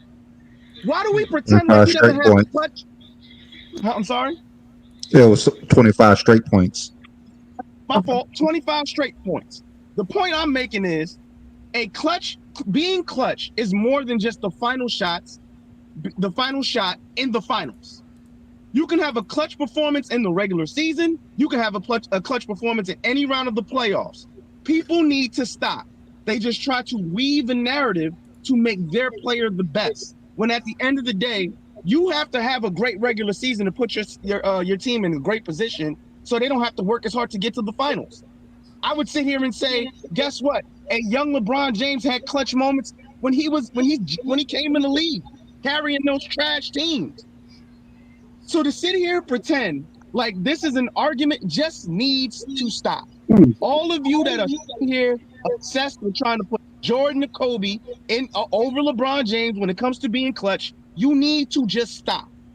Because now it's just ridiculous at this point. Y'all can't even take the numbers. You can't even take the numbers. They'll provide you with the numbers and you'll try to find a way to point out one game in one series like that defines somebody's entire career. You sound like a moron. And I'm done. Twin Man wasn't having it. Shout out to you, Twin Man. Appreciate that. Thank you for so much for joining us. Mingo Jester, you just came back up, but we're going to let Blue Boat go first, and then we'll get you in there. Shout out to Blue Boat, ladies and gentlemen. The Lord of Goat James Kingdom has spoken. What's good, brother? Hey, what's happening, fellas? Salute to the chat, salute to everybody, man. You know what I mean? I like this conversation, man. Very sensible, common sense conversation about actual basketball. I'm going to make this short and simple, man. You know what I mean? Like, okay, is clutch. The misconception of clutch, people think it's a last-second shot, or you got a bag, you're taking somebody off the dribble and everything, and you're hitting a clutch shot, right? You're hitting a last-second shot, walking off the court, last-second shot. That's the biggest misconception of clutch when it comes to the game of basketball. Clutch can mean one of many things. Clutch can be a rebound, clutch can be an assist, a clutch steal, a clutch block. You know, I mean, it's I don't understand why and how all of a sudden the term and the clutch is regulated to one basket. You know, I mean, making one basket, making a shot, an actual shot. You know, I mean, like I said, man. You know, I mean, when you have LeBron James out here in a number of clutch shots he's made, a number of clutch situations he done got. It's not just LeBron James. Let's go back to 1993 Eastern Conference Finals. Scottie Pippen making clutch blocks under the rim, Charles Smith with a layup. You know what I mean? Let's go to there's so many off the top of my head. Let's go to Larry Bird. Chris Bosh's offensive rebound. No, I was just getting to that. But let's go back to 1987 Conference Finals. Larry Bird made a clutch steal. Isaiah inbounded the ball. Larry Bird makes a steal, gets the rebound, passes back out. Dennis Johnson makes a layup. That's not clutch. People always consume that, oh man, Larry Bird made a clutch shot. He made a clutch shot. But, nobody talks about his clutch steal in the conference final because, when you think about it, Detroit was winning that game in the last seconds. Think about that. All right? And it's all kind of situations to where a last-second shot didn't win no game. It was a clutch defense, clutch steal, clutch rebound, clutch assist. You got a whole bunch of casuals out here that don't even watch the game. They think, they've been brainwashed by these casuals, by these clowns here on YouTube, and people like Skip Bayless, the usual suspects, and Stephen A. Second Place, and all that. crap. You know what I mean? They've been brainwashed thinking that having a bag and walking off with a last second shot is the only thing that makes you clutch. It is BS to me. It's BS to me. You know, and that's all I want. That's all I want to say. Indeed, ladies and gentlemen, we do have that poll in our chat. If you go to the YouTube on Goat James Kingdom chat line for the live show, we're asking you, what makes it more clutch? Hitting a game-winning buzzer beater, Game 7 performance in an elimination game, or your efficiency on last-second shot attempts? One more thing. I'm listening. Go ahead. Check this out. We got a whole bunch of clowns here. This dude named Prince Sports and Big Lane TV talking about LeBron has never been clutch in his career. That's the dumbest comment you'll ever hear in your life, because 2000 is literally the most clutch performance ever, hands down. Right. There's no argument. And what I'm saying is, he's saying Kobe Bryant had more clutch moments than LeBron James because of the, he won 5 championships. That's what he says, which is complete utter BS. Yeah. Well, we know in clutch moments, Kobe's not that great, especially in the finals. So shout out to you, Blue Boat. Appreciate that, man. Let's let Mingle just to get his comments in. He can go ahead and represent and give us a good take. What you got for us today, man? We talking about the most clutch players. Shout out to you, man. Man, it's everything in totality, man. I don't know how y'all just cut out a lot of stuff and then highlight some stuff that y'all, I guess that helps what y'all talking about or what whoever talking about. Like they cut out a lot of stuff. Like Jordan may have a lot of Game 7. So therefore his Game 7 stats ain't gonna be good. Because in the finals he didn't have too many Game 7. None actually. So how could you calculate Jordan Game 7 stat if he don't have any? You sure about that? That's another thing. See, y'all, you sure about that though? Or You said Jordan will have Game 7. You sure in the finals is what I said. Okay, but he has Game 7 stats in the playoffs. But he don't have Game 7 in the finals. Listen to what I'm saying, man. Don't listen to me to argue. Listen to what I'm saying. Don't listen to argue. I understand what you're saying. You said finals. Finals is in the playoffs. He has Game 7s in the playoffs. Yes, but he don't have Game 7 in the finals. Finals and the playoffs is two different things. In case you didn't know, that's why you got playoff stats. So we're only going to judge Jordan off what he does in the finals. So we're only going to judge Jordan off of 6 series, and that's it. What I'm saying is he don't have that. That means in the finals, if we're talking about, because you said in the finals, that's what you said, John. You said the finals, and you said clutch moments in the finals. You said all that. In the playoffs, and even so if we're talking about finals, Jordan don't have no Game 7s in the finals. So how you gonna calculate that? So for you, Game 7s is the only clutch No, moments? it's not the only game. But you don't have any Game 7 finals. So how we supposed to calculate that? But how does that make it clutch that you didn't go to a Game 7? I mean, I guess that makes him that great because he never went to a Game 7. Again, how does that make you clutch? It doesn't make him clutch because he never went to a Game 7, so you don't have to be clutch in the game you don't go to. So Jordan never went through any critical moments at all in his career, never at all? I'm talking about strictly Game 7s. I'm not talking about all the other stuff. I'm talking about strictly Game 7. I heard a lot of y'all bring up Game 7. Mingo Jester, I know what you talking about, Mingo Jester. The conversation is clutch. So we're asking, what does not going to a Game 7 have to do with being clutch? Well, I mean, he didn't go to a Game 7, so you can't. Basically, what I was saying is you can't just use raw numbers. So Jordan isn't clutch. So Jordan's not clutch. No. Because we have no clutch information. Like you said, he never went to a Game 7. He has no clutch moments. Jordan's not clutch. You can't just use raw numbers, is what I'm saying. I'm asking you what you're going to use for Jordan because you said he has no Game 7. So what are we going to use to say Jordan is clutch? Right there.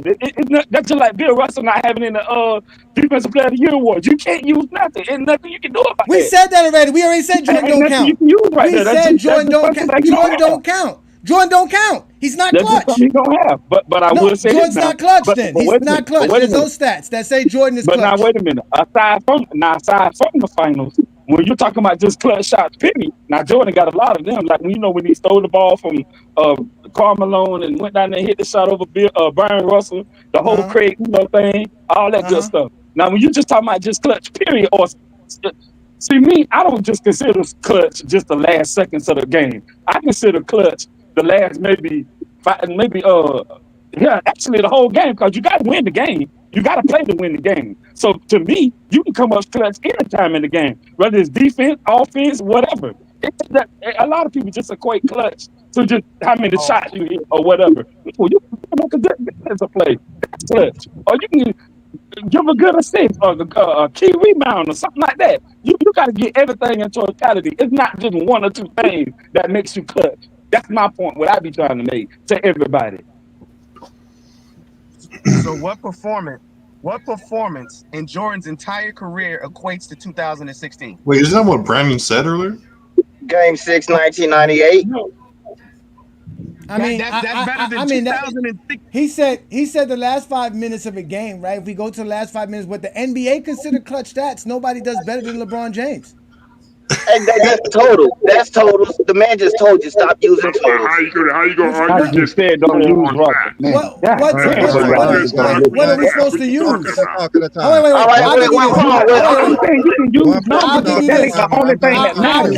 Wait. I'll give you this. I'll give you this. Listen, LeBron James has 600 games in these moments. Kobe has 500 games in these moments. What's the difference? All these guys, as you get down. How are we going to determine different? It's still if he made 1.5 shots per game makes you better. It has to be what you did. These are the actual shots. And what I'm saying what average are we going to use? Kobe played 20 years. Matter is all I'm saying. I'm not saying numbers don't matter. Numbers is not the only thing. It's a whole body of work. Those are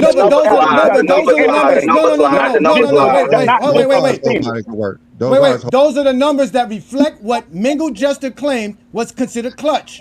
Not just the last minute or two, the last 5 minutes of a game, when you're down by 5 points or up by 5 points, these are being tracked. And in overtime, LeBron James more efficient and had hit more shots than anybody in NBA history. Threes too, also. You can't just go off raw numbers, bro, is what I'm saying. It's not just raw numbers. Okay, we're going to just brought up assists. Wait a minute, hey, Johnny. If we're going to just go off just raw numbers, just throw numbers out there and just leave it like that, then that would mean Steph Curry is the greatest shooter of all time. Just raw numbers. If you're going to just throw raw numbers out there, he shot 50% from the three-point line. Okay, he's the best three-point shooter of all time. Like, you can't just say just raw numbers. It's a lot of variables that go into numbers. Then just Who's a better shooter than Steph? Who's a better shooter than Steph because you can't use raw numbers? A better shooter than Steph would be Steph Curry. I mean, Steve Curry was going by just raw numbers. Steve Curry. Plus, he got a higher percentage. Who's a better shooter than Steph Curry? I just told you, Steve Kerr, because he got a higher percentage. Okay, so you're saying Steve Kerr is a better shooter than Reggie Miller? Yes, because he got a higher percentage. It was just gonna go by raw numbers. He doesn't have higher totals. No. That's when you choose to go off of the wrong numbers. Who told you we going off a 3-point percentage to say who's the better shooter? You said that. No, we didn't. Stephen Curry has over 3,500 3-pointers in NBA history. Stephen Curry is the greatest shooter of all time because of stuff like that, not because he shoots 41% or 42% from 3-point Bro, that's what y'all do over here. Everything is raw numbers, and that's it. That's what you do. You pick our argument. You chose our argument. No, Mingle Juster, you chose our argument for us. Who here said that we go off of 3-point percentage? No, Mingle Juster. Who here ever said that we go off of 3-point percentage to claim who's the greatest shooter of all time? Bro, you gotta do it on the panel. You gotta do it on the panel. Literally said analytics is how he chooses. You gotta do it on your panel that literally says analytics is literally how he chooses his. Shut the fuck. Shut. Did I say no? Oh shit! Say it again. Say something else. Oh, say something else. Say something else, nigga. Sit your ass down. You go to the dugout. No. You can't answer the fucking question. It was a simple question. Who here has used 3-point percentage to ever say somebody's the greatest shooter of all time? In fact, I've never heard nobody be called the greatest shooter of all time till Stephen Curry. Stephen Curry created the greatest shooter of all time title. Who was considered the greatest shooter of all time before Stephen Curry? Reggie Miller. None of y'all can answer that shit. They used to say Reggie Miller because of the 3-point. And why was that? And why was that, Brandon? Because of his 3-point pointers. The amount of 3-pointers he hit. Because he had the most 3-pointers in NBA history. So this is what happened when you come up on Go James Kingdom and you don't know how to talk the game of basketball. I don't know why you came up here with that nonsense. I don't remember asking Nah. you a goddamn thing. Sit your ass down. Go ahead, Brandon. I said not only that, he refused to answer the questions we asking him. Like, this is not your soapbox just to say what you want. Answer the question. You come up there, we ask you a question, just answer it. Go ahead. Go ahead and ask him the question. No, again. we're gonna move on, Mingo. Just you had your chance to speak. All right. You got sit in the dugout. Now you got to No, chill. man, y'all on that. But that's BS. What nonsense? You said Steve Kerr was supposed to be the greatest shooter of all time because of 3-point field goal percentage. Did you say that or not? Did you say that or not? That's why we tell you, y'all safe in the comments. When you come up on Go James Kingdom, stand 10 toes down. No one here ever said anything about 3-point field goal percentage makes you the greatest shooter of all time. Because like you said, if we go by that, Stephen Curry ain't the greatest shooter of all time. But we went by but people say, you're 3 points made. And who has more 3 points made than Stephen Curry? Nobody. At all. In the playoffs and in the regular season. In the play, even like you, Kobe Bryant fans, in the finals, who has more 3-pointers than Stephen Curry? So that's what I'm saying. That's what we were using. But we got somebody up here that want to speak. Let's let Parish get his chance to speak. Thank you for joining us. We're talking about the greatest clutch players of all time. What do you have for today's discussion, sir? Hey, how you doing? Appreciate you. Salute FYF.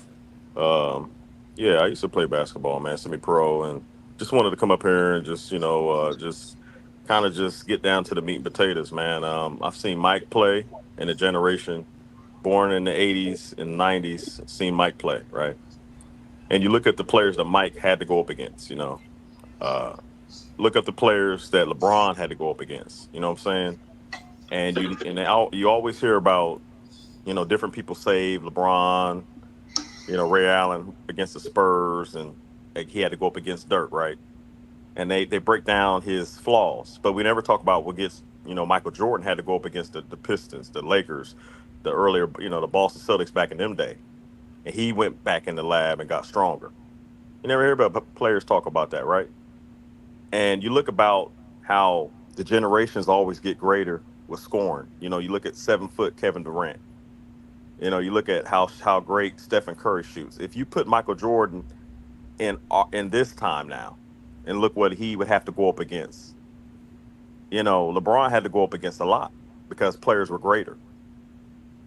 As much as given, much is required.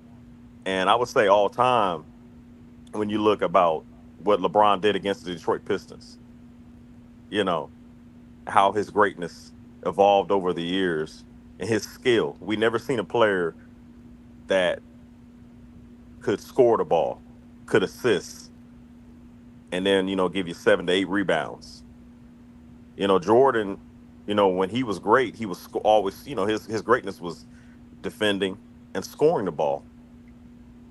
And LeBron James got better each year, with shooting threes. I mean, I think there was one stat, maybe you can bring it up, FYF, about him shooting the same, just about the same percentage as Stephen Curry. I said that. Now, that doesn't make him greater as far as when you talk about all time, but that, to me, is the complete player of all time when you break it down, because I look at the totality of his greatness. Jordan took some time off because, you could say his dad died in 95, and he came back and he went, against the team and lost in the finals. But Pippen was great. He was a great player. Jordan couldn't win those games without Pippen. You never hear nobody saying, well, Jordan couldn't have done without Pippen, because he couldn't.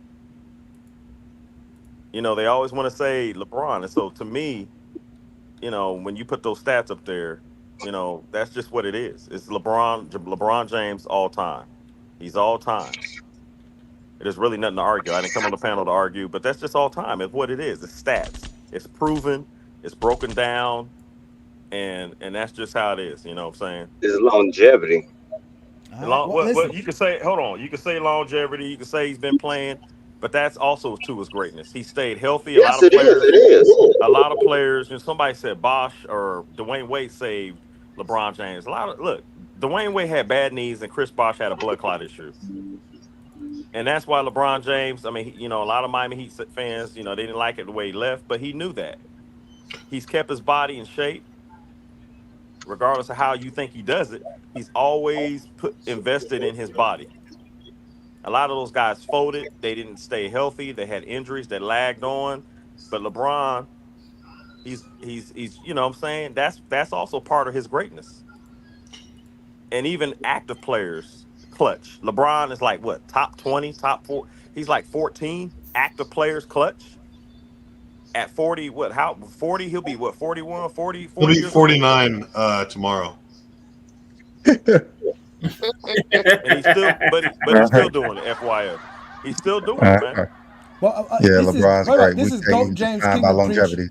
Yeah, this is GOAT James Kingdom. We are going live on FYF, but we are GOAT James Kingdom. We are GJK. So this GJK. All right. Yeah, this is GOAT James Kingdom. Well, Shout out to you. I'm Thank subscribed, you for, man.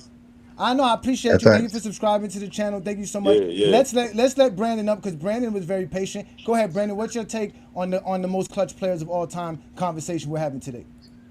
I mean, they say you use the NBA stats the last 5 minutes. Every game is different. So 5 minutes in one game, 5 minutes is just not the same thing. But one thing y'all haven't addressed is, I'm gonna put this in the chat many times.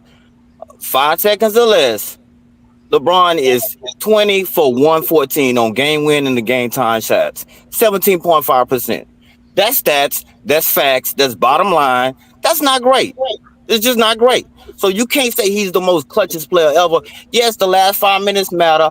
All this other stuff matter. But when the game is on the line, that last shot, that matters more than all the other stuff. It's the last shot. And he shoots 17.5%.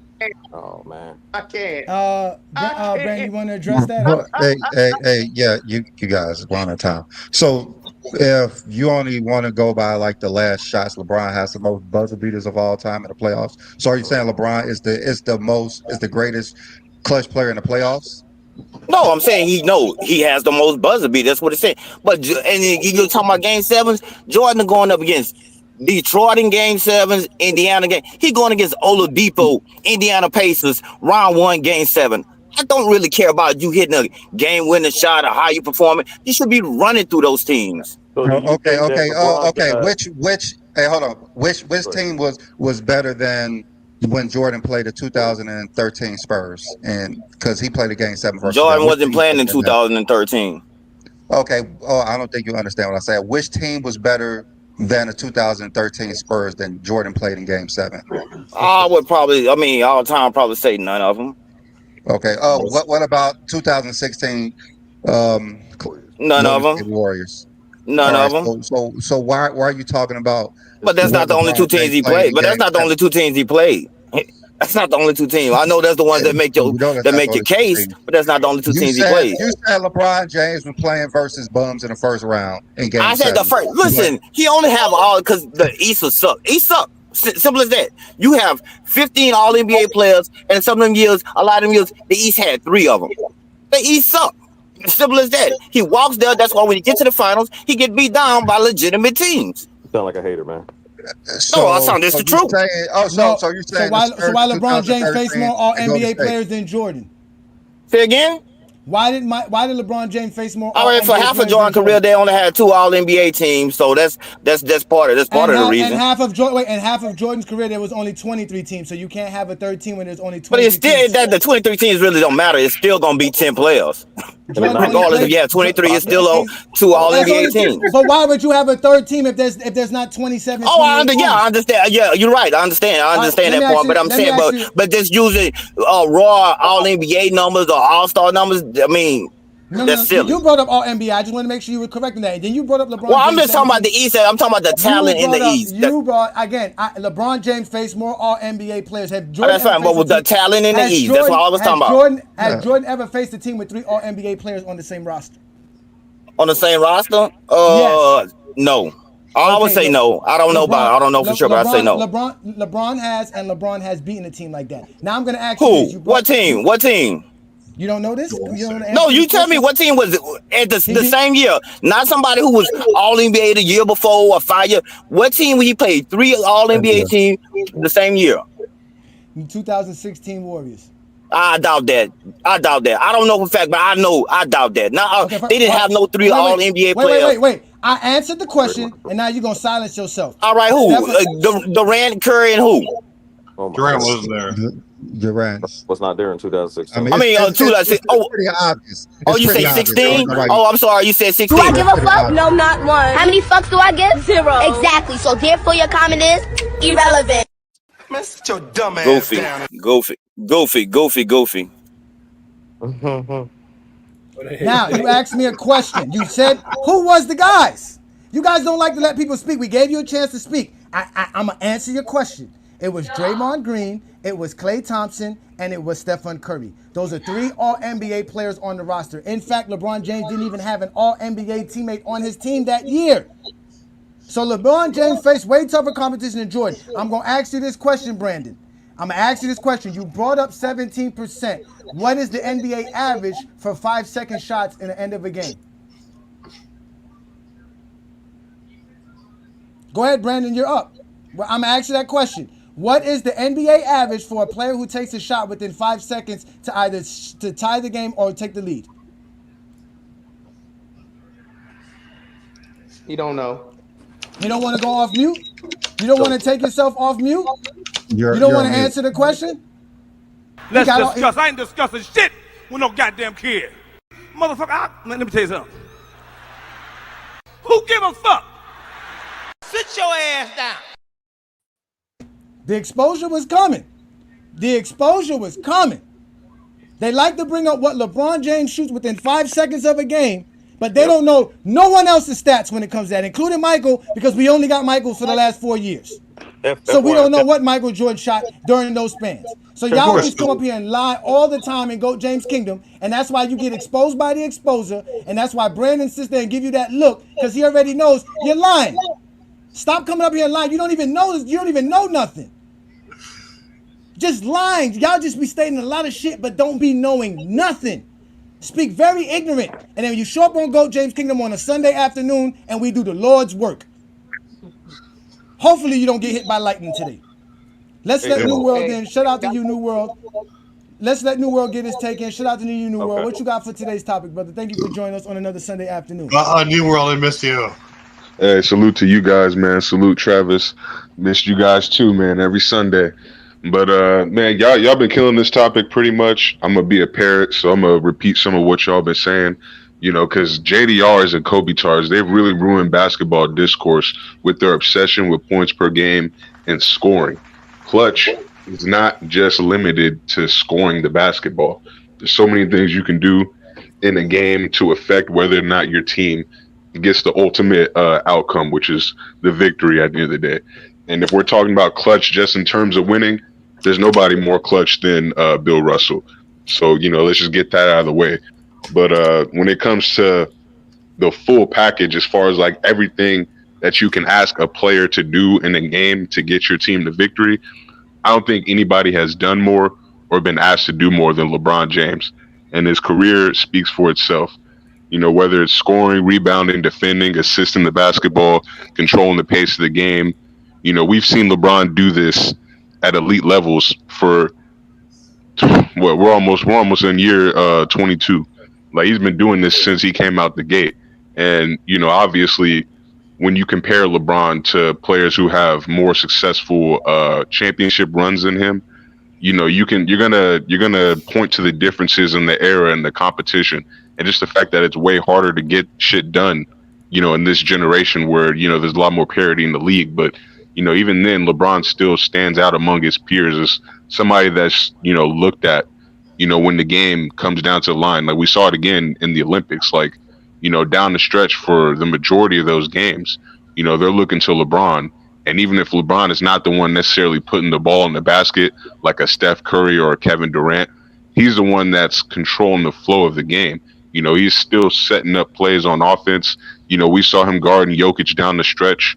You know, we saw him doing pretty much everything that you could think of, getting rebounds when his team was getting outboarded by, what team was that? I think that was Germany that they were losing the boards against. I'm not sure which. I can't remember what team it was, but you know, you see LeBron stepping up in those moments, you know, doing everything that he needs to do, you know, when his team is having a deficiency somewhere, you know, and you can see him do more of that on the Olympic squad because you got other guys that, can take over the scoring load, and he's not forced to do everything. But we saw him do everything in 2016 or in 2018 as well. Like both of those years, we saw LeBron do everything. Everything that you can call clutch, like he did. So, it's a dumb argument to say that he's not clutch. It's a dumb argument to even put people like Kobe ahead of him. Like I don't know. I don't understand why people put Kobe ahead of LeBron. Like that shit is so fucking stupid. Especially if you're talking about like finals and playoff performances. And there's just no way. Especially if you got Jordan as the GOAT, you somehow put Kobe in. Like nah. But yeah, other than that, like you guys are pretty much killing this topic. That's all I really had to add to it. All right, I appreciate you, New World. Thank you so much. Thank you so much. Let's get Ishmael's take in here, and then we'll let King John and T Perfect respond to all of the takes, and we'll let everybody get a chance to speak. I'm done. I don't want to argue with you guys today because I got stats to argue with for me. I don't have nothing else to say but my stats. I'm a basketball fan. I can read the stats. That's a fire shirt, Johnny. I know it. Listen, thank you. I appreciate that. Like when somebody brought up about 3-point shooting, somebody saying that people say Steve Kerr is a better 3-point shooter than Stephen Curry because of the field goal percentage. Again, the conversation wasn't about 3-point shooting. It was about shooter. And at the end of the day, we know why Stephen Curry is the greatest shooter of all time, and it has nothing to do with his field goal percentage. It has to do with how he shoots the ball, where he shoots it from, shooting off the dribble on top of that. Because we all know Steve Kerr and Reggie Miller was not shooting off the dribble like Stephen Curry. And the volumes of don't say that.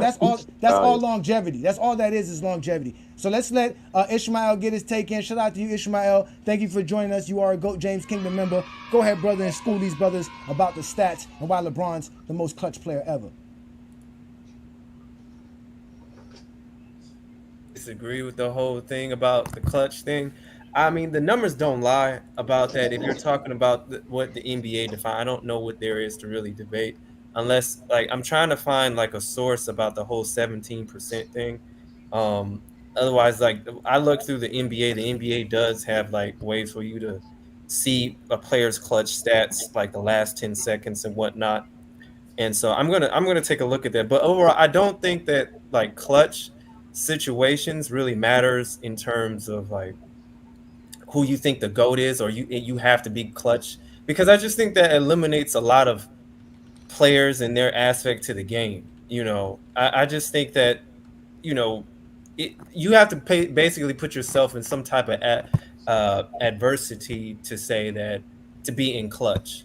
And I just think that's just not how the game runs naturally. It depends. While these situations, I think they're great, they're amazing, and they can add context to a player's greatness, but I don't think like you have to be clutch in order to be GOAT. So that's what I feel on that.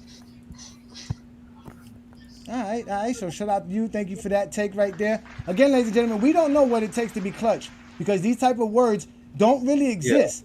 Yeah. It really does not exist. Again, I told y'all and I showed y'all when it comes to the actual meaning of the word clutch, it basically talks about a gear, a component for a car. It does not represent anything in general. But when you look at the non-definition or let me look. It's the non-adjective. Let me make sure I get this right. It is considered an informal definition. Being clutch in sports is denoting or occurring in a critical situation in which the outcome or the game or competition is at stake. So a game 7 can be considered that. An elimination game can be considered that, and including the buzzer beaters. But there's shots, like I told y'all, there's shots that doesn't end as buzzer beaters that are game-winning shots. You know what I'm saying? That we don't have in that record book. So the one that he's talking about, LeBron James' last 5 seconds, it doesn't include this shot right here. But maybe that does count. That was a shot taken within 5 seconds, right? So is that one of the shots that they claim that he hit? Talking about right there, brother. That's definitely within the last 5 seconds. Yeah. But bro, do you want to know why he went to that specific time frame, Johnny? I put it in the back. He went to that specific time frame because he saw Jordan hit shots in that specific time frame. That's why he went there. Because again, if we're gonna talk about what clutch is, I agree with King John. It's more than just hitting a buzzer beater. It could be on defense. That's why I said there's no greater clutch performance than 2016. He gave you back-to-back 40-point games. He was great every single game. He gave you a clutch defensive moment, and guess what? he was able to put his ego aside and let the mismatch work with Kyrie going against Steph Curry. Facts. So he didn't let his ego drive him. 2016 is literally, hands down, the greatest clutch performance in NBA history. There's none better. And if anybody wants to argue that, it's going to sound foolish. Well, see, I got it. This is what I got to do because I don't know where they found this at. Like Ishmael said, where's this stat coming from? Supposedly it comes from StatHead. And this is why we signed up for StatHead to find out this information. I just put in right now, right? This is in the fourth quarter overtime between 0 to 5 seconds in a quarter, shot tying or game tying to take the lead. It's field goal attempts of at least 0 field goal attempts. And the guy who has the most field goal attempts in this scenario, since this been tracked since 97, is Jamal Murray.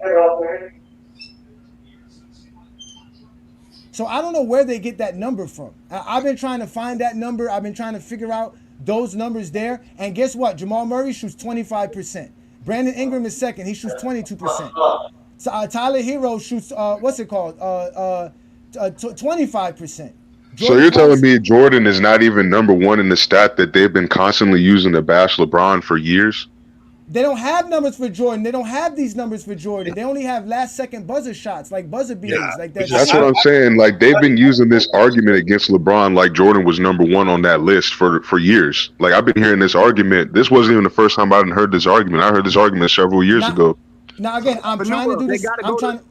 Go ahead, Twin Man.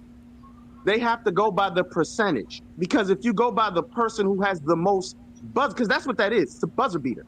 Let's be real. If you're taking a shot with underneath 10 seconds, 5 seconds, that could be considered a buzzer beater. Who has the most? They don't want to talk about who has the most. They want to talk about the percentage. So again, we're splitting hairs for no reason. It's dumb. I don't even entertain dumbass arguments like that anymore. For what? Let me see what LeBron numbers are if I put LeBron James numbers in here. Let's look this up here. All right, so here it is. I have the numbers here. It says here that LeBron James under these circumstances is 36 of 207. So supposedly LeBron James has took 207 regular season shots within 5 seconds to either to tie the game or to take the lead, and he made 17% of those shots, like they were saying. So I guess that's what they're talking about if you just put LeBron James there. Let me put Michael Jordan on here and see how many Michael Jordan has.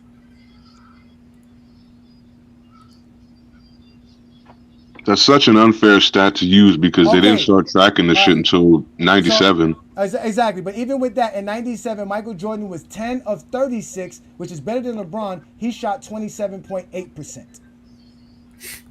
So let's go, let's go to Kobe Bryant, the other guy they love to mention. No. Let's not go. Let's talk about those two.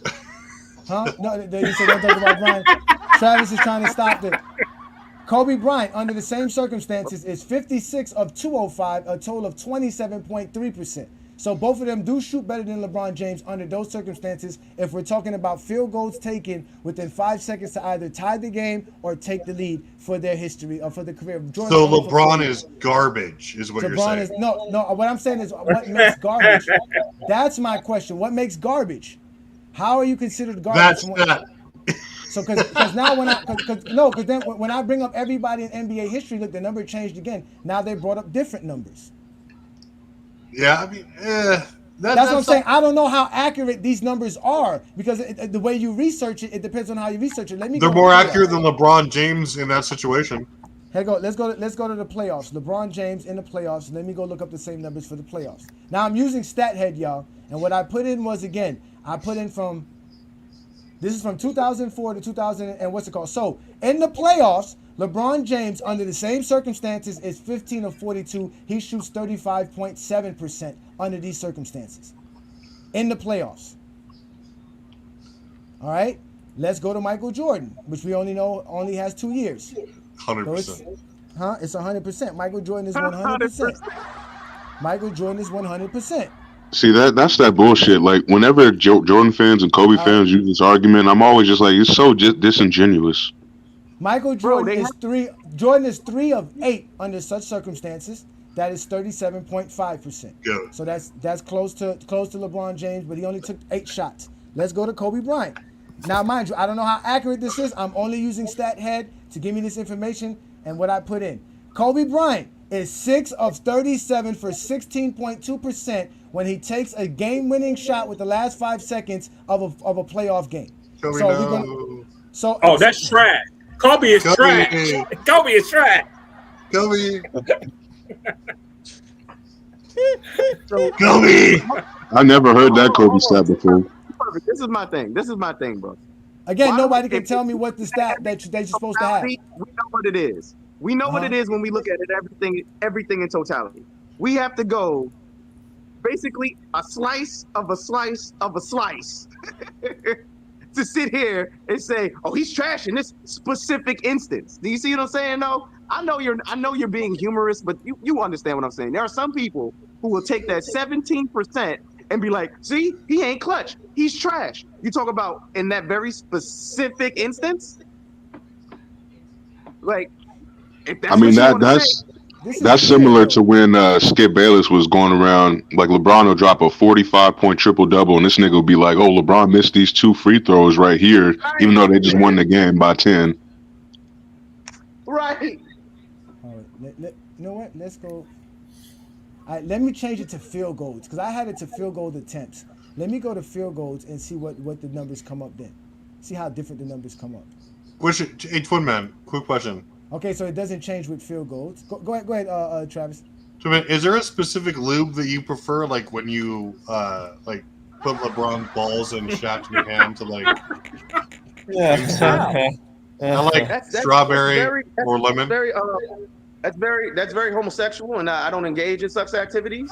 I just believe in telling the truth when it comes to basketball. And if you really have to dumb it down or cut the stat down to the point to make your argument, that means that's what they are doing. I'm not doing that. I'm looking at everything in totality and sitting here saying this person's doing it the best. That's all I'm saying. If you're sitting here doing what that dude did and came up here and said, in this very specific instance, he shoots 17%. I'm sorry, you're a cock gobbler.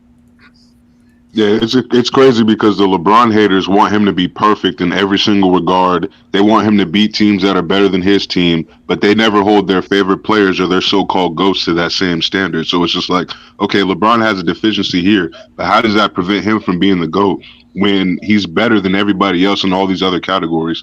It's stupid logic. It doesn't make sense. A lot of these dudes ride the short bus, to be honest with you.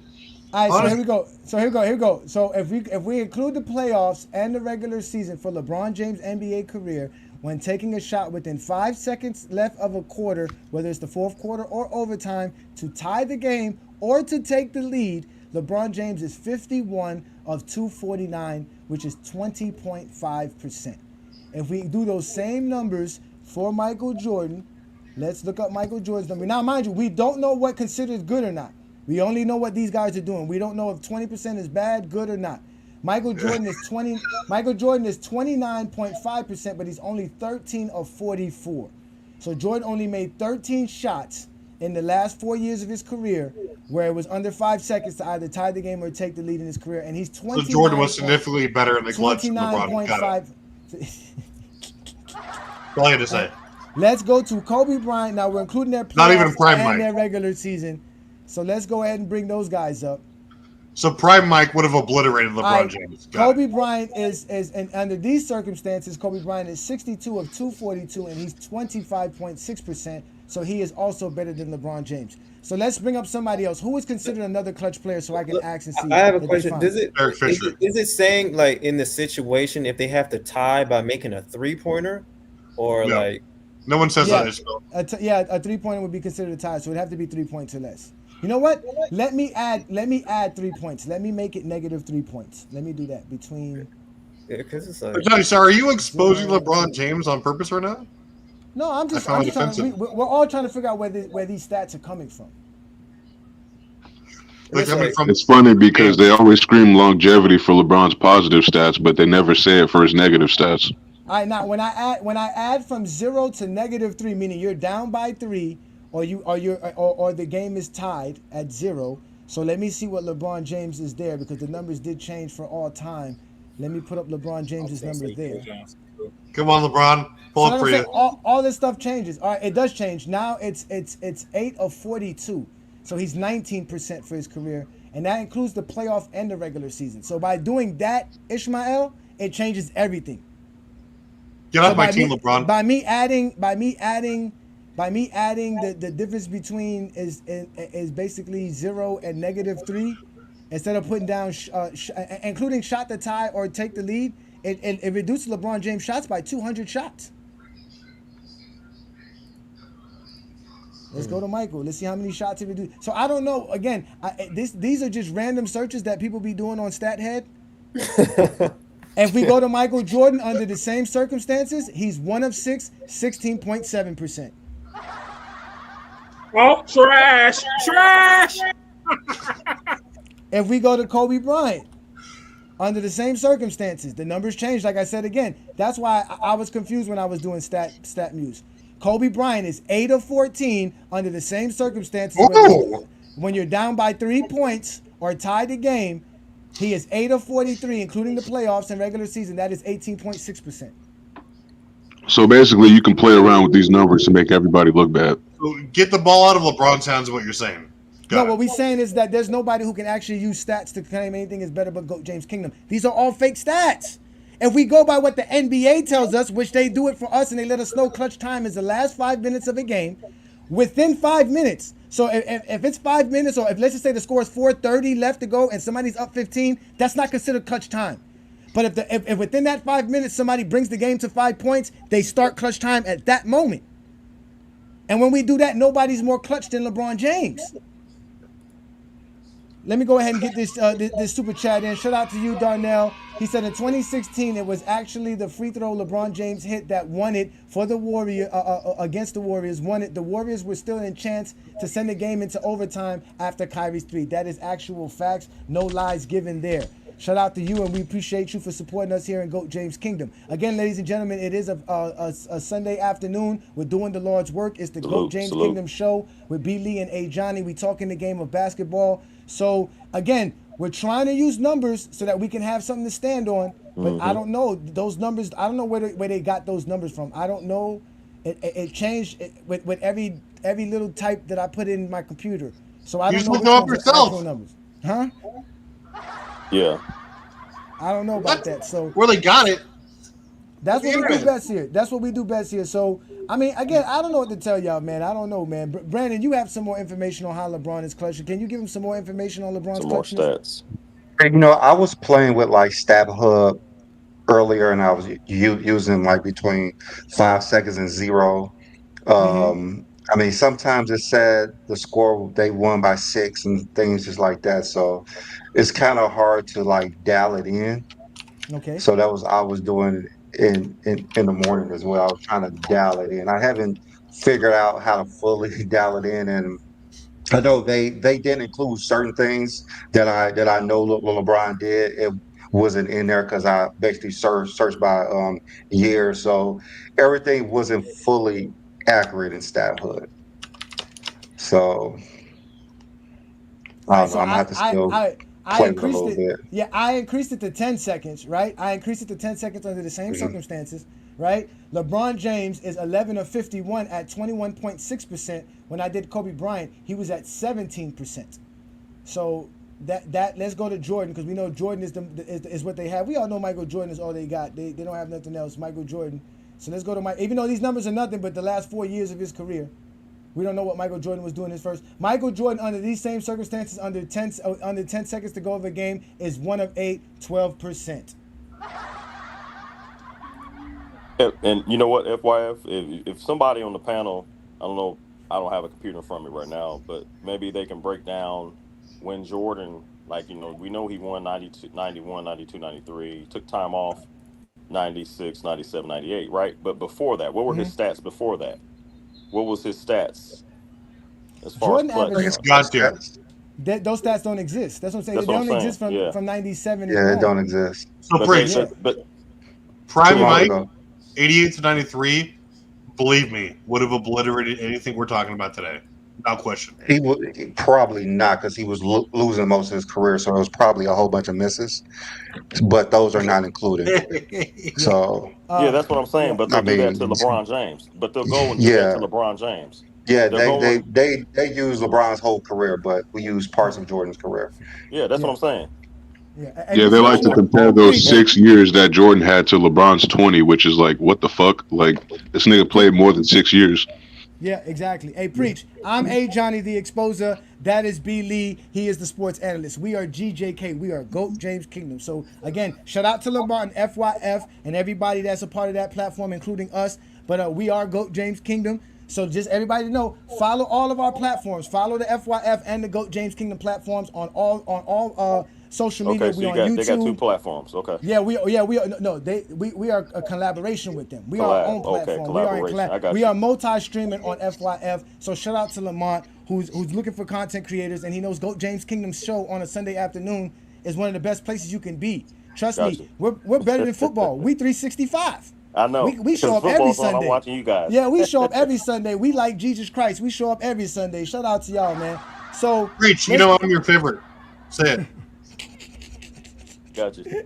So we got Ace 30 in the building. Shout out to Ace 30. Ace 30 is also a part of the FYF platform. Shout out to you, brother. What you got for us on today's topic, brother? Salute everybody. Y'all kind of said everything in regards to what's inclusive of clutch. I just want to add this thing in. Clutch is just simply what you do in pivotal moments, not just for elimination games or in the fourth quarter. It's for just pivotal moments. You hear a lot of testimonies for coaches and players. They always tell you every possession matters in the playoffs. So sometimes is the most clutch moment or a clutch moment isn't just conducive to what happened in the fourth quarter. It could be a key run in the third quarter. It could be a key stop or the way you defend someone in the second quarter. It could be something as simple as drawing an extra foul on a certain defender or a certain player where now their minutes are in disarray and they're not in the same rhythm they're not in proper rhythm for later on that game. So to me, it like in terms of defining what is clutch, that's the closest you're going to get to it. It's just a lot of variables, and there's no one stat that fits all, one scenario that fits all, because we all know in basketball there's multiple ways to influence the game. So on one hand, you got some people use the standard of just basic team records. Like for a guy like Bill Russell, he's 10-0 in winner take all games, whether it be game 5s or game 7. Is his winner take all, winning meaning the loser or winner of this game goes home. Bill Russell's 10-0 for his career. Then you have some people in regards to who was the most productive in elimination games, final series, or so on and so on and so on. So it's just, I think even with the tracking numbers that's coming out in the last 5 years that people are grandfathering in, it's still going to take some time to actually have a concrete or consistent definition of what is clutch. It is just primarily due to basketball, because not every clutch moment is equal, but it can still be defined as clutch. Like for example, I can say this guy hitting the game time 3 is clutch, but a guy like Tayshaun Prince getting a key defensive block on Reggie Miller for a layup, I can say that's more valuable or more clutch. So it's just all encompassing. But no matter what, the key component is pivotal moments. I just want people to recognize that aspect of it. And pivotal moments isn't just conducive to the last parts of the game. Everything else, y'all pretty much cooking. Appreciate that. Thank you so much. Sure, appreciate you. It's a twin, man. Like there's no hands down who's the greatest. Like in terms of like, there's no hands down the greatest playoff like finals performance. You know what I'm saying? Like it's just hard to like just marginalize that down. And we kind of talked about this a little bit when GJK had the stream. No, I'm saying like we kind of talked about this a little bit when GJK had that stream of the top 5 or top 10. It was just ranking the greatest finals performers. Yeah, like Twin Man, if you were to listen as you tried to talk, I literally just said it's similar. Like I just said, it's similar to what you're referring to is similar to all around finals performance. And if we're going to be 100% honest, what LeBron did those last 3 games isn't what he did the first 4 games. Hold on, Sturdy. So I have a follow-up question to what you said just now. All things considered, and like especially when you're talking about finals performances, all things being whatever the clutch was, does my segment clear and like make your entire week better, or like what can I do to improve it? I don't know about that, but I do. With all like jokes aside, I do agree with your premise because that's one of my original statements on this platform. Is just like totals are a piece of the pie, but they're not the biggest piece of the pie. Like Ishmael noticed more than anything. Even Ajani discovered this when Robert Parish has more points than Dwayne Wade, and I asked them who's the greater scorer. Stubbornly, they said Robert Parish. When Because everyone a little knows. kid. Everyone knows He's he's still not winning. a greater scorer than Dwayne Wade, despite having more points. Adrian Dantley's a better scorer than both of them.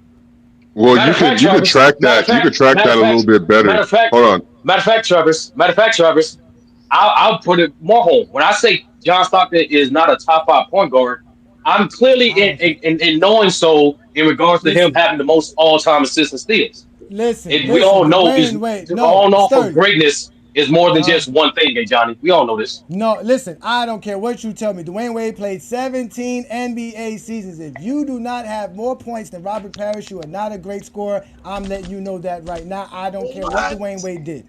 Hold on, my stance is different from Ajani's, Robert but Parish has more points than you. No, hold on. I think you could track it. You could track it by not just looking at total points, but you can look at total field goals made, total 3-pointers made, total free throws made, and then you can come to the conclusion, all right, this guy might have more points because he was just at the free throw line more, or so on and so forth. So you can kind of track it a little bit by saying, these guys are at a similar point range, but we can kind of look at these totals to see who was a better scorer, who was more efficient scorer, who was more of a what's the word? Versatile scorer. We can technically break it down a little bit more than just looking at solely total points, but I get what Ajani's saying too. Wait, what Ajani is leaving out, right? Hold on, real quick, Travis. Because what Ajani is leaving out New World, right, is the fact that Robert Parish did play the most NBA games in history.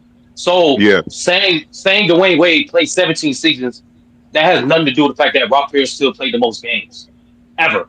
So it's like we can't knock Robert Parish for playing more games though. No, it's not about knocking. It's not about knocking. It's what I said always. Okay. Just like the GOAT debate or any other sports debate, is never one thing that determines the better person or the greater person.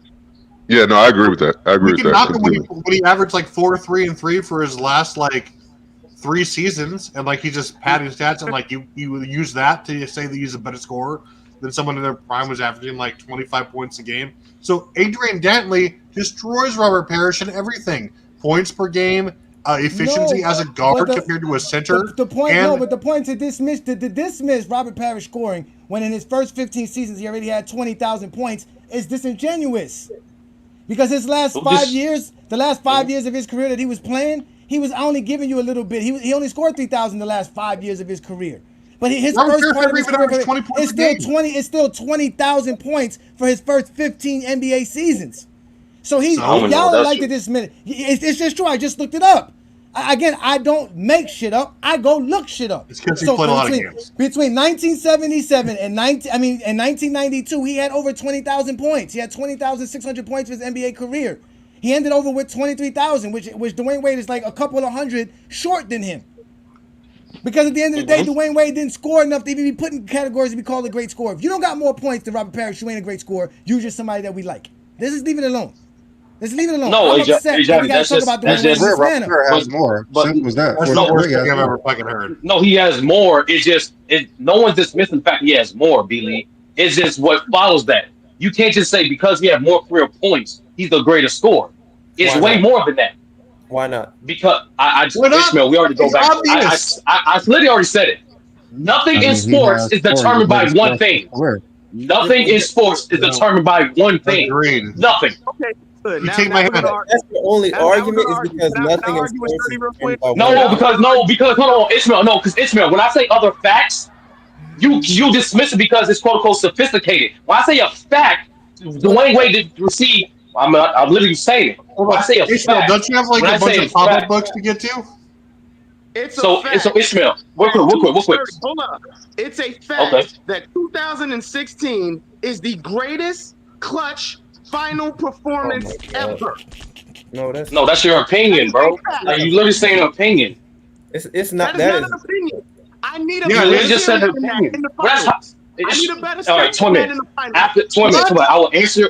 20 minutes. I will answer your question, which I did in that stream when they did the greatest finals performances. I'll answer the question behind the official quote. I Ishmael. answered that But last week. As I do that, 20 man, please look up the definition of the word opinion, and you'll realize what you said was an opinion. But in regards to Ishmael, when I bring up the fact that Dwayne Wade received more defensive What you said is attention an than opinion, Robert. too. Brandon. Mhm.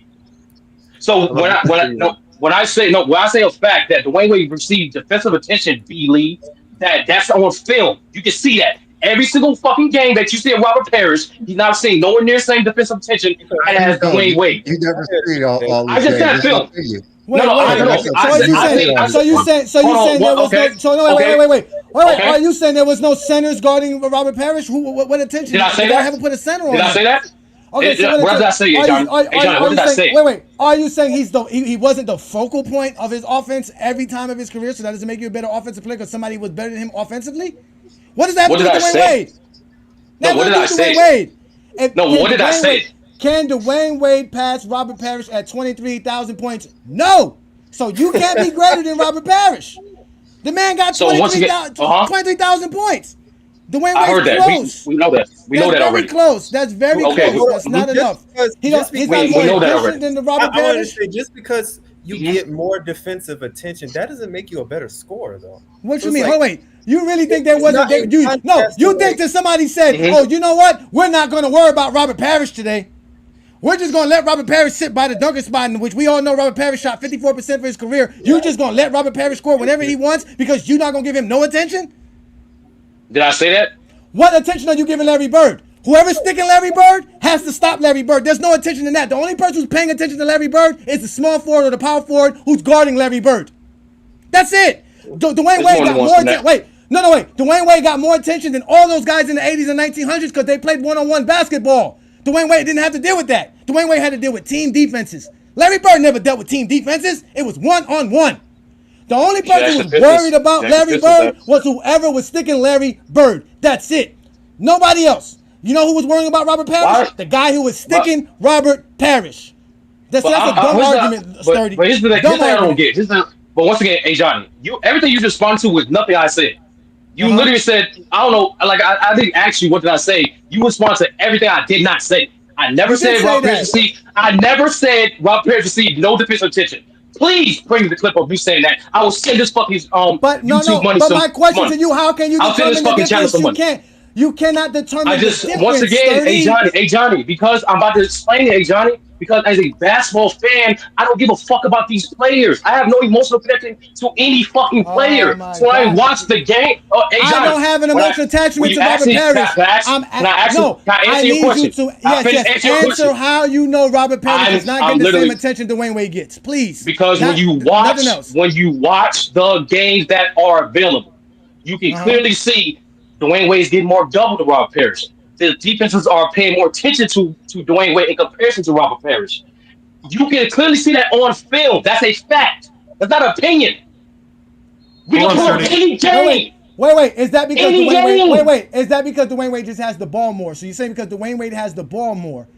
I'm saying that because that's one of the reasons why he's the better scorer. It's common sense. Defense was going to show high attention. It's common sense. It's common sense to know what you're talking about. Do you know the amount of times?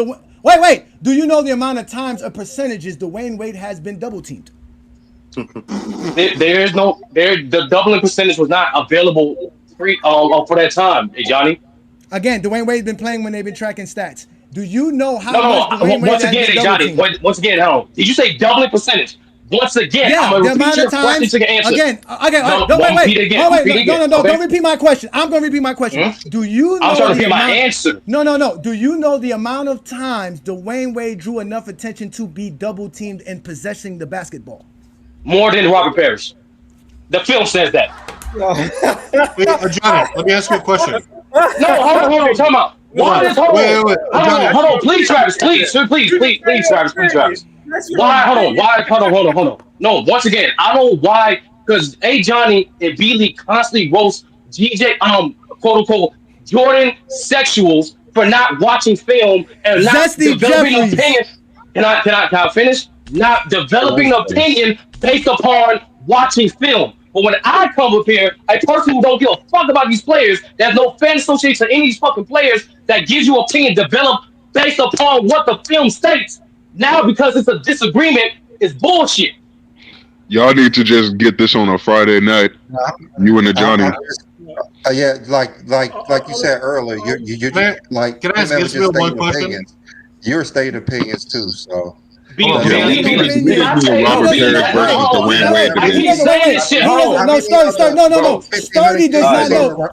does not know how many times Robert Parish caught the ball in the post and he was double teamed. He doesn't know this information. For him to say that he doesn't draw enough to say that you know he doesn't draw enough attention as Dwayne Wade does. You don't know this. Guess what I do know? I do know Robert Parish has 23,000 points and it's more than Dwayne Wade's. I don't have to say nothing else. I don't have to say I'm a fan. I don't have to act like I'm not. I'm just giving you a straight up, tangible, factual evidence. 23,000 points that Robert Parish scored was more than the 23,000 points Dwayne Wade scored. You don't like that because you saw. It's not about like. There's no like and dislike. There is no like and dislike. 30. Hold on. Because hold on, Travis. Because why is this a? Why is hold on? And why? No, please answer this honestly. Why is a fact to y'all? Why is a fact to y'all only associated with an integer? It's not a fact, Sturdy. Because the argument. Oh wait, no. He asked me the question. The argument is scorer. How you score? Points. Okay, points. Points. Fucking putting the ball in the hoop. Who does that the most? Who gets the most points? That's the fucking conversation. We're not talking about who is the guy that I think draws the most attention and he can score still. No, who put up the most fucking points? I don't care how you fucking scored. That's not the conversation. Matter of fact, I respect the scorer that scores without fucking contested shots. If you always getting contested, there's a fucking problem. You need to get open more. If you always taking shots with two people on you, you need to fucking pass the ball more. That's the fucking facts. That's real. Well, that's what my eyes see. If you're taking double team shots, then you need to fucking pass the ball. Because there's somebody open. And that person is going to take a better shot than your little double team shot that now you want to take those 2 points. I didn't say nothing about double team shots.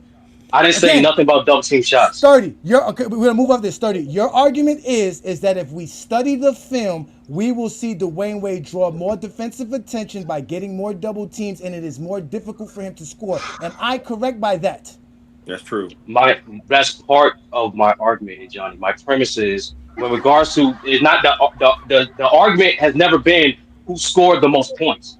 The argument has been who is the greatest scorer. My argument's the most points. Okay, you don't like that argument. That's your statement. That's not an argument. That's my argument because you can't argue against statement. It. That's why some people don't like me because they say, "Oh well, A. Johnny just picks argument you can't argue against." That's why he just says it's It's simple. Hold on, what you're trying to use means nothing. What you're trying to use to determine a better score means nothing. So other facts mean nothing. No, they're not facts. You don't know what they're not facts. Other facts mean nothing. Go ahead, Travis. Go ahead. Go ahead, Travis. Okay. Go ahead, Travis. I'm sorry. Johnny, let me get your take since you have all this basketball knowledge. Okay, who is the better scorer, Kevin Garnett, Hakeem Olajuwon, or Elvin Hayes? And in order, tell me right now. Right now. He has to look it up, Travis. No, I don't have to look it up. I don't have to look it up because Kevin Durant has over 28,000 points, which makes him better than Elvin Hayes. No, I said Kevin Durant. Kevin Garnett. You said Kevin Garnett. Elvin Hayes. Oh wait, no. Elvin Hayes is number one because Elvin Hayes has 27,000 or 28,000 or 28,000. I just told you going to look it up. If I'm correct, Hakeem Olajuwon has 23 or 24,000 points, something to that effect. If I'm correct, But again, if we're going off of scorer, I'm going to use the total. So whoever has the most points between Kevin Garnett or Hakeem Olajuwon will be the greatest scorer. And if I'm correct, Kevin Garnett only averaged like 22, like has like what, 22,000 points? I think Which one is Hakeem it? got like 26, right? And Kevin Garnett got like 23, something like that. I'm not 100% sure. At least I he's think consistent. I think Hakeem's around 20. I'm always gonna be consistent because I'm the exposer. This is what I You're do. saying I don't show up on I don't show up on a Sunday afternoon or a Friday night to tell you my opinion, how I feel. I'm a fan. No, I come here and bring you facts. That's my job. I'm the exposer. I'm A. John. I bring facts. I bring Except when it comes facts. to Anthony Davis. Robert Parish Anthony has Davis. more And defense. points than Dwayne Wade. Defense is predicated on what you do production-wise. I don't care what y'all tell me. Anything that I want to discuss will be available for me to discuss it within the stats. That's it. Those are all facts. It's all available in the stats. Travis, we know it's not true.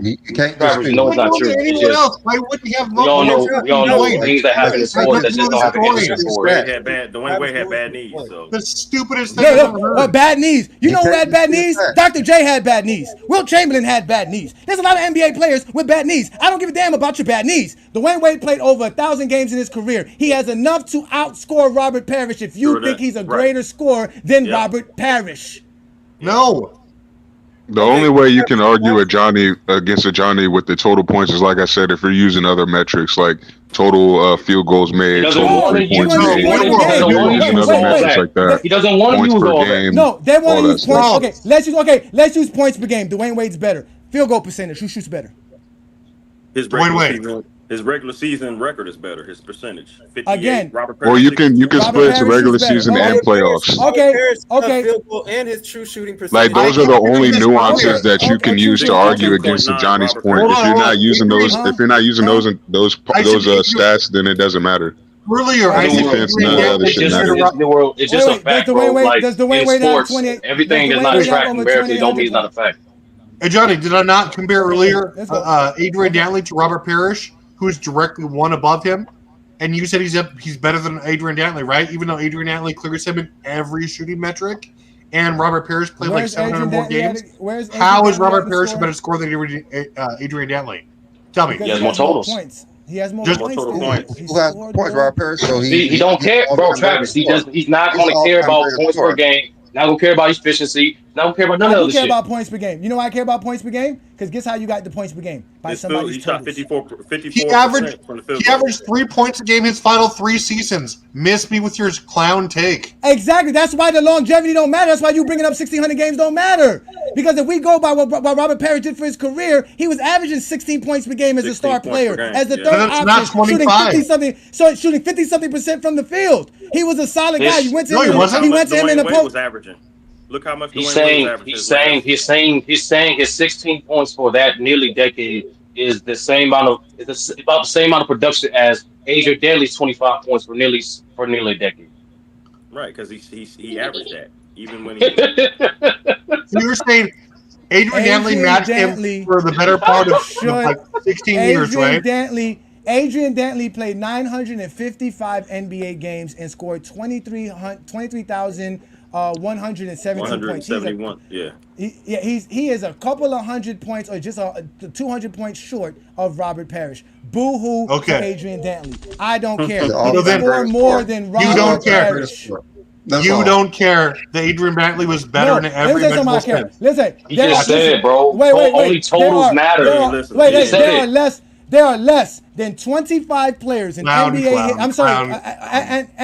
There's less than 30 players in NBA history that have scored 25,000 points or more. Those are great scores. Everybody after that is not a great scorer. To put them in any kind of scoring category doesn't matter. Unless you have 25,000 points for your NBA. It's not opinionated. That's what matters the most. That is opinionated. You literally said the qualifier with 25,000 points. Yes, that's not qualified for a great score.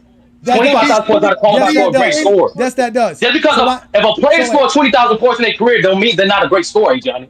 Okay, who's the greatest scorer? He played 74 games in second last season and scored 3 points a game. Who is the greatest scorer? How is that relevant? Who's the greatest scorer, Gilbert Arenas or Ray Allen? Gilbert Arenas. Probably. No, Gilbert Arenas he's not a great scorer because he only has 20,000 points. bro. I'm not going to show you. Wait, don't use my metrics. I'm asking you from your metrics, 30. Who's the greatest scorer? Gilbert Arenas? No, my or metrics Ray don't Allen? matter, bro. Because why I include want to other know. facts? No, I want to It know. don't matter. I want to see if they matter to you. I want to see if it matters to you. Tell me who's the greatest scorer? Gilbert Arenas or Ray Allen? Right, because of totals, Ray Allen is the greatest scorer. Because of totals, that's it. And if we went by what you went off of, drawing more attention, defensively, I dare anyone to come and make averages, this same everything trash else. argument. I dare you. I know. Don't tell. I mean, again, I know Ray Allen's the better scorer because I can use totals. I stand consistently. I'm good at this. This is what I do best. That's the only fact that matters. It's the Ray Allen totals. He's the greatest scorer. That's the only thing that matters. Because let me guess what? Because let me tell you what. Ray Allen's little 18, 19 points per game isn't better than Gilbert Arenas' 20-something points per game. Because Gilbert Arenas obviously averaged more points than him. He has a better peak than him, all that kind of crazy stuff. What are we going to say? That Gilbert Arenas is not better than him? You're going to use totals? What are you going to use? I'm just using. It's more simple like that. I don't want things to be sophisticated, Johnny. On Ray Allen and Gilbert Arenas to say which one's better on, you only did that between Dwayne Wade and Robert Parish. I did what a litany of players say, Johnny. But for this conversation, I'm just going to go with totals because I don't want to make things too sophisticated. Because in sports, it's just that simplistic. It's just that simplistic. It has to be sophisticated. It's just that simplistic. It has to be sophisticated when you're a basketball fan. Because, see, for some reason, basketball fans do believe that their entitlement to having their take is very important for us to talk the game of basketball. Oh, Johnny, quick question. We have a GOAT debate all the time. Go ahead and shoot any question you got. I'm going to stand 10 toes down. Go ahead. Okay, so, Johnny, if you and I were in the same league, right, and we each play the same amount of games, and you cleared me in field goal percentage, three-point percentage, free throw percentage. You had a higher points per game average than me through, let's say, 1,000 games. I then retire, right?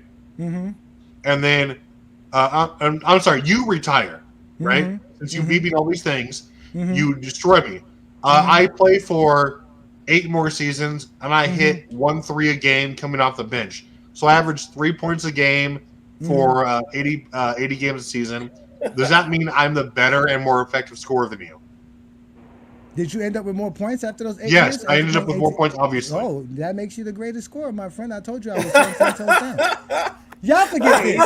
He's not going, bro. He's not. Wait. There's no point in changing somebody's mind like this, bro. No. Listen. Hold on. Wait. No, it's not changing nobody's mind. Listen. Let me give y'all an example. Let me pull up Robert Parish's numbers right here. Holy shit! I was hoping you do that. Wait. Robert Parish played 1,600 games. Can y'all tell me what NBA player can play 1,600 games and still average 14 points per game? He was in a wheelchair his final 3 seasons, dude. Kareem. Let me go off these totals real quick. Go ahead. It's Kareem, LeBron. Okay. Hold on. Let me see these other guys. Okay, we're talking about totals. Games. No. I didn't say totals. I said play 1,600 games and average 14 and a half points. That is what. The only guy. I apologize. The only guy that's on pace to get 1,600 games is LeBron. Because Kareem was 40 games short. Okay, so you're telling me that Robert Parish's 1,600 games, 14 and a half points per game can only be equated to the greatest scorer of all time, LeBron James. Because you restricted to 1,600 games, Johnny. That's what he did. No, you restricted to 1,600 games. That was the qualifier. Because you restricted to the games, bro. You didn't say at least 1,000-point games. You didn't say at least 1,000-point games. You didn't say at least 500 games. You said specifically 1,600 games. That's what He's the only guy to ever do it. Okay, that's like me saying who's the greatest scorer, but you can only use guys who have at least 5 Finals MVPs. And that's why he's a greater scorer than Dwayne Wade, because Dwayne Wade can't play 1,600 games and average 14 points per game for those 1,600 games. Nobody. Once again, Johnny, stop saying other people when only one person did it. That was the Obama mic drop right there for you. Dwayne Wade cannot play 1,600 games and give us 14 points per game. That's the same mic drop he used to give gay people rights. You know how Dwayne Wade would play 1,600 games at the end of the bench. Hold on, like Robert Parish. What do you think Robert Parish was doing his last 3 seasons? What the hell? Matters. Exactly. That's my point. So that's my point. If Robert Parish was averaging 16 points after 15 seasons, and then he was still only averaging 14 points after after 5 seasons played to that, it shows you how great he was. No, it doesn't. Man was a hold on. Say that again, Johnny. Because hold on, talk about say that again. You try to be slick. Say that again, bro. Say what you just said again. Robert Parish, for his first 15 NBA seasons, averaged 16.7. He played another 5 years. It only dropped to 14.5. In those other 5 years, he accumulated. Let me make sure I get this right. 351 games. Hey Johnny, hey Johnny, that's not true. His last 5 seasons, you put it together, he's averaged about 7.7 points. His last 5 seasons. He went from 11 points to 4. He went from averaging 16, and in those last 5 years, those 7 points made it go to 14. So it doesn't matter what you started. It doesn't matter how many games he was. In 2 of those 3 seasons, he only started 4 games. He was literally on the bench. What are you talking about? This whole availability thing. He was literally sitting there on the bench. What's the argument? 11 points to 3. Hey, can we move on? Look, he still scored the points regardless of whether he was on the bench or whether he was a starter. Like, he got the points. No one dismissing that. No, I'm just saying, like, we got to move this conversation on. Like, we got to have this. All right, y'all, let's just move the fuck on. Y'all need to do this on like a Friday or something and debate like Robert Parish versus Dwayne Wade or something. No more. Let's just move the fuck on. I'm tired of talking about it. Shit. Robert Parish got more points than Wayne Wade. Simple as that. Move on. 23,000. No more argument. You believe he's better? Okay, that's fine. Most people do, but Robert Parish got more points. All right. That's the end all be all, guys. It is that's what not it the is. end all be all, bro. Like when you say that shit, that's not the end all be all. It's not.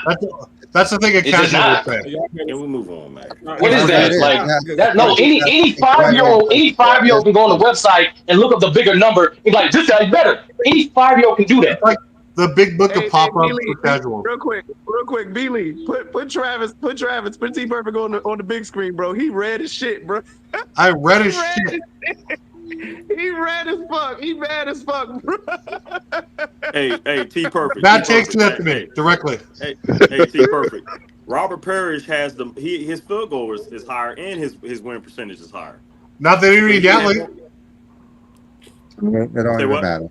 Did you not hear my Adrian Dantley take like at the beginning of the show? Yeah, that's what I'm saying. Your Adrian Dantley take. That's what I'm saying. Adrian Dantley outshoots him. So quick question, people. What's the argument? What y'all trying to say? Robert Parish is better than Dwayne Wade? No, the argument is this simple. The argument is this simple. It's just a disagreement between this. Mingle asked a question. I'm gonna keep this short and sweet. The argument was this simple. Travis asked me what I thought of his segment. I said it was spot on because anything in sports is not determined by totals alone. Let me answer a question. Hold on. Let me say this. That's the argument. The real argument is that Ajani and I also believe B-Lee and some others think that the greatest score is predicated based on your career totals. Sturdy and other people like Travis think that other variables need to take into account. That's pretty much it. Travis thinks that other measurements like efficiency, and Sturdy says other efficiency Travis think metrics metrics. That's not consistent with his argument. Makes Kevin Durant. Where have I been inconsistent? That's their argument. He's not consistent with his argument. Never have I not been consistent. The argument, my argument is that I believe the greatest score is by totals, your career totals. They think other variables, bullshit, spell all that stuff. Okay, Travis. Explain why Kevin Durant is the greatest scorer of all time. Because he's the only scorer that checks every box.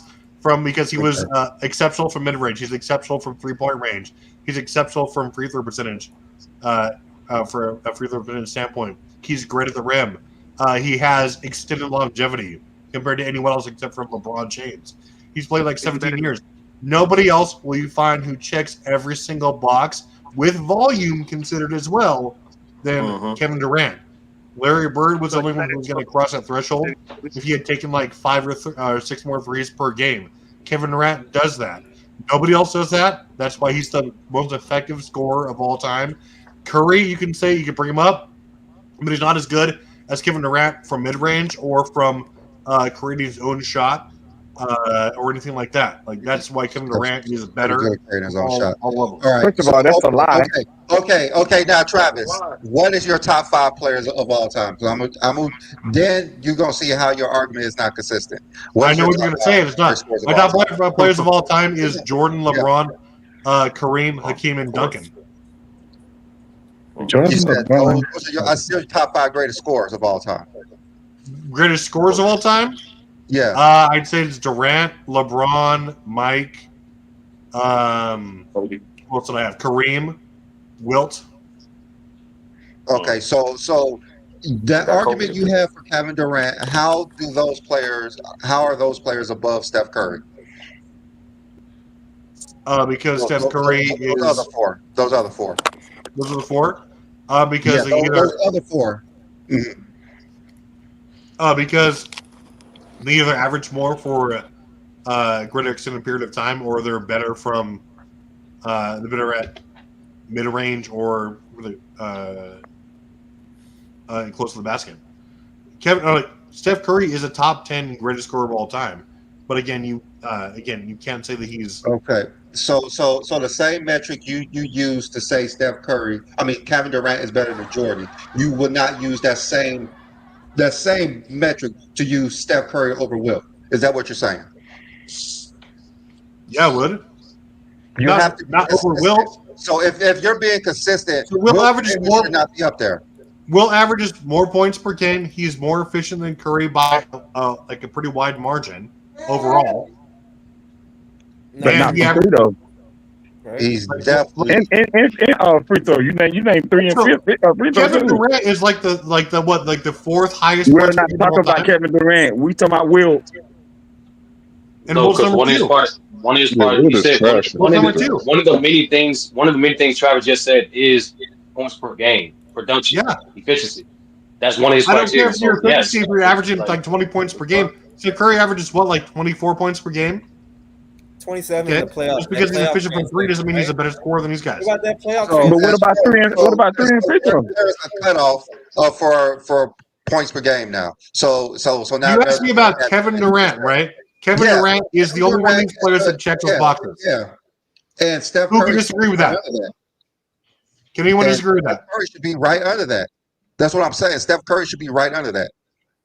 He doesn't check the box in comparison to longevity. He's not the best from mid-range, and he doesn't have the highest points per game. Okay, which box do Steph Curry not check? He doesn't have higher points per game. What else? Okay, so you asked me who's my top 5, not top 10. Yeah, if Curry's in my top 10. Steals. You did say top 5, B-League. Like, so if we're talking about what Steph Curry's not as good as those other guys, it's really just finishing at the rim. And probably mid-range for maybe Jordan and Kevin Durant. And points per game. Pretty well. He's not even better. And points per game, yeah. He's not even better than Allen. And also his longevity isn't there yet. So his longevity is Whoa, one at a time. Hold on. One at a time, guys. I got a question for Travis. No, hold on. He never said Travis uses 10 years as a marker for your career and or for like your prime and your scoring. As you should. Like that. So no, as you should. That's what you say. So you use as a qualifier. That's what he says. Okay, and so I'm trying to say, hasn't Curry's played 10 years? Has he played 10 years? It's the same. Wait, where was he drafted? Curry's draft year? It's the same reason why. It's the same reason why Nikola Jokic can't be. I think it's his 15th year. I think it's his 15th year. Ishmael. So he was drafted in 2011. I know. Yeah, I know why it's 15 years. We're talking about scores. I know why you don't see Nikolai as the GOAT yet.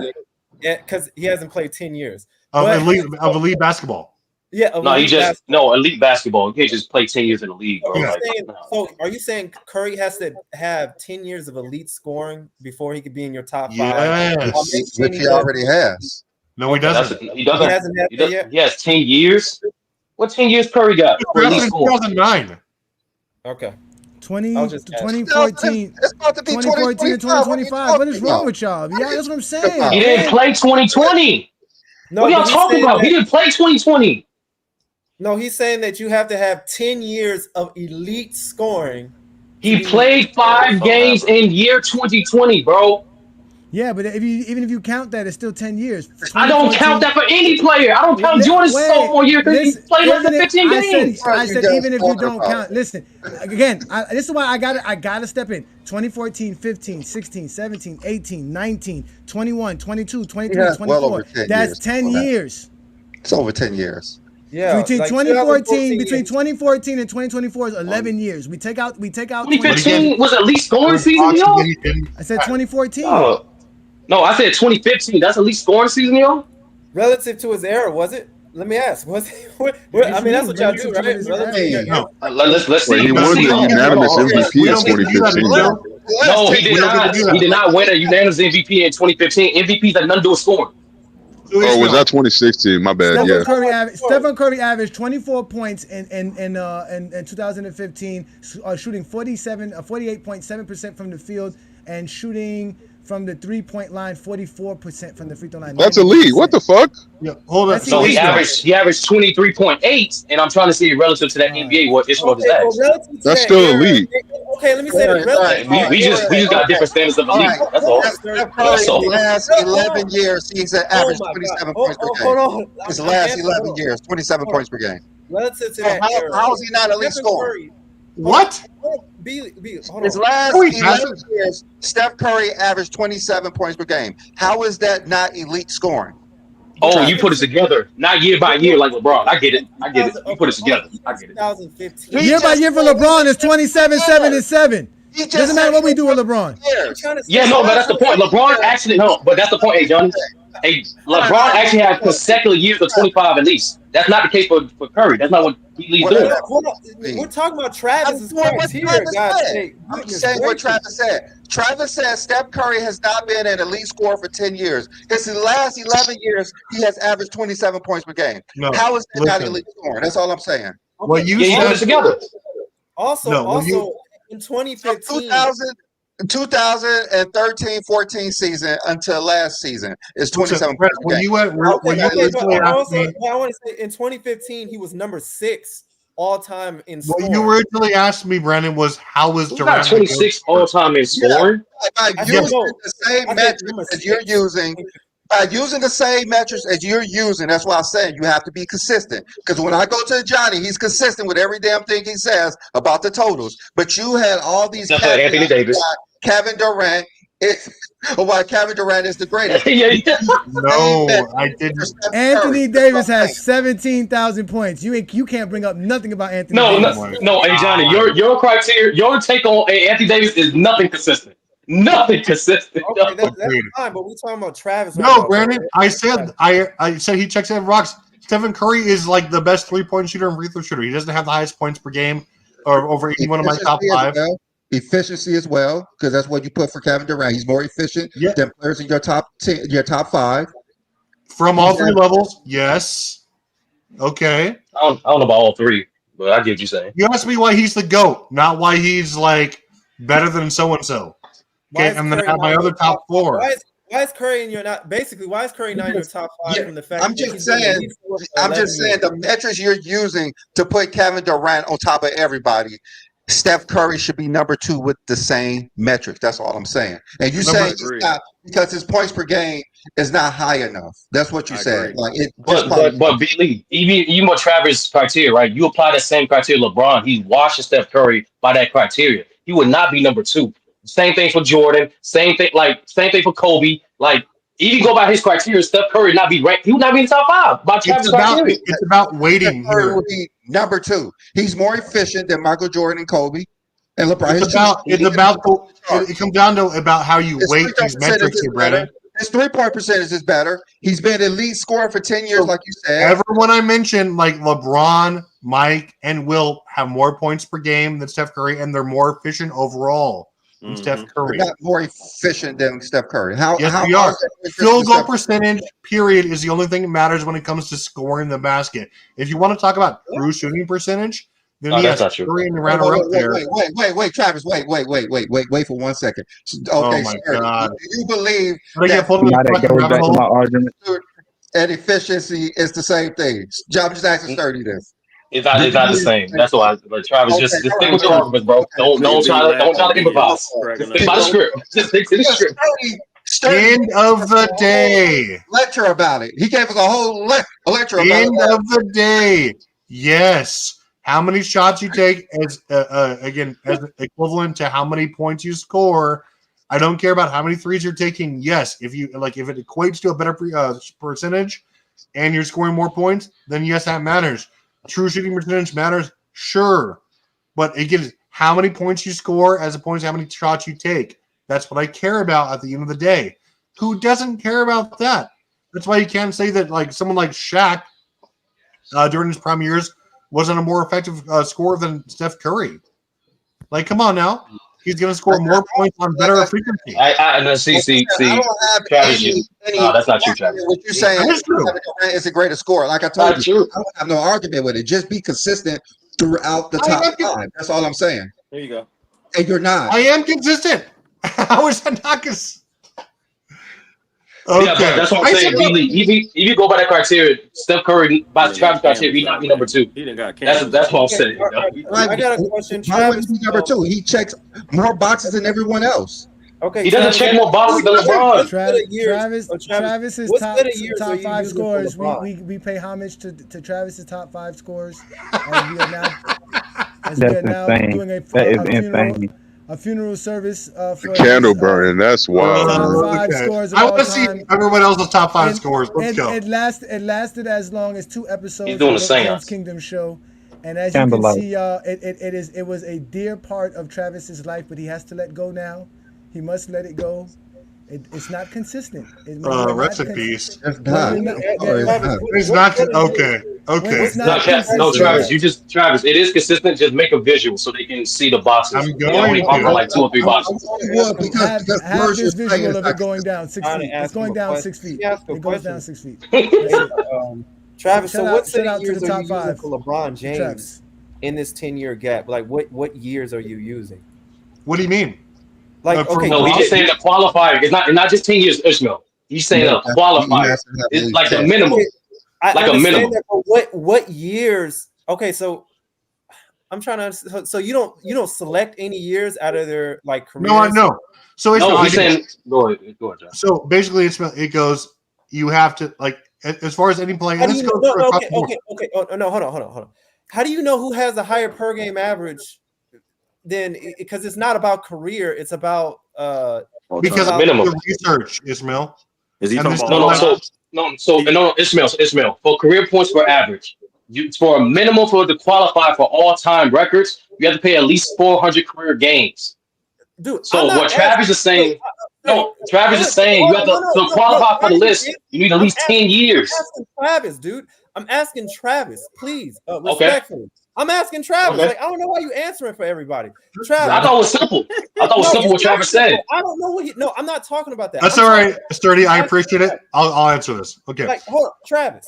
What, like you said, they have higher per game average. Are you using career per game average? Or are you using the 10 years that you said they need to qualify based on your criteria? That's what I'm asking. No, so generally, okay, it's if I'm using career, but also if we're talking about like their best per game averages, like when you talk about great scores. Bro, you said the greatest score of all time to you. You said that Curry can't qualify in the top 5 because he doesn't have the higher per game average. You're not using career. You're using. He just said career. He answered your question, Ishmael.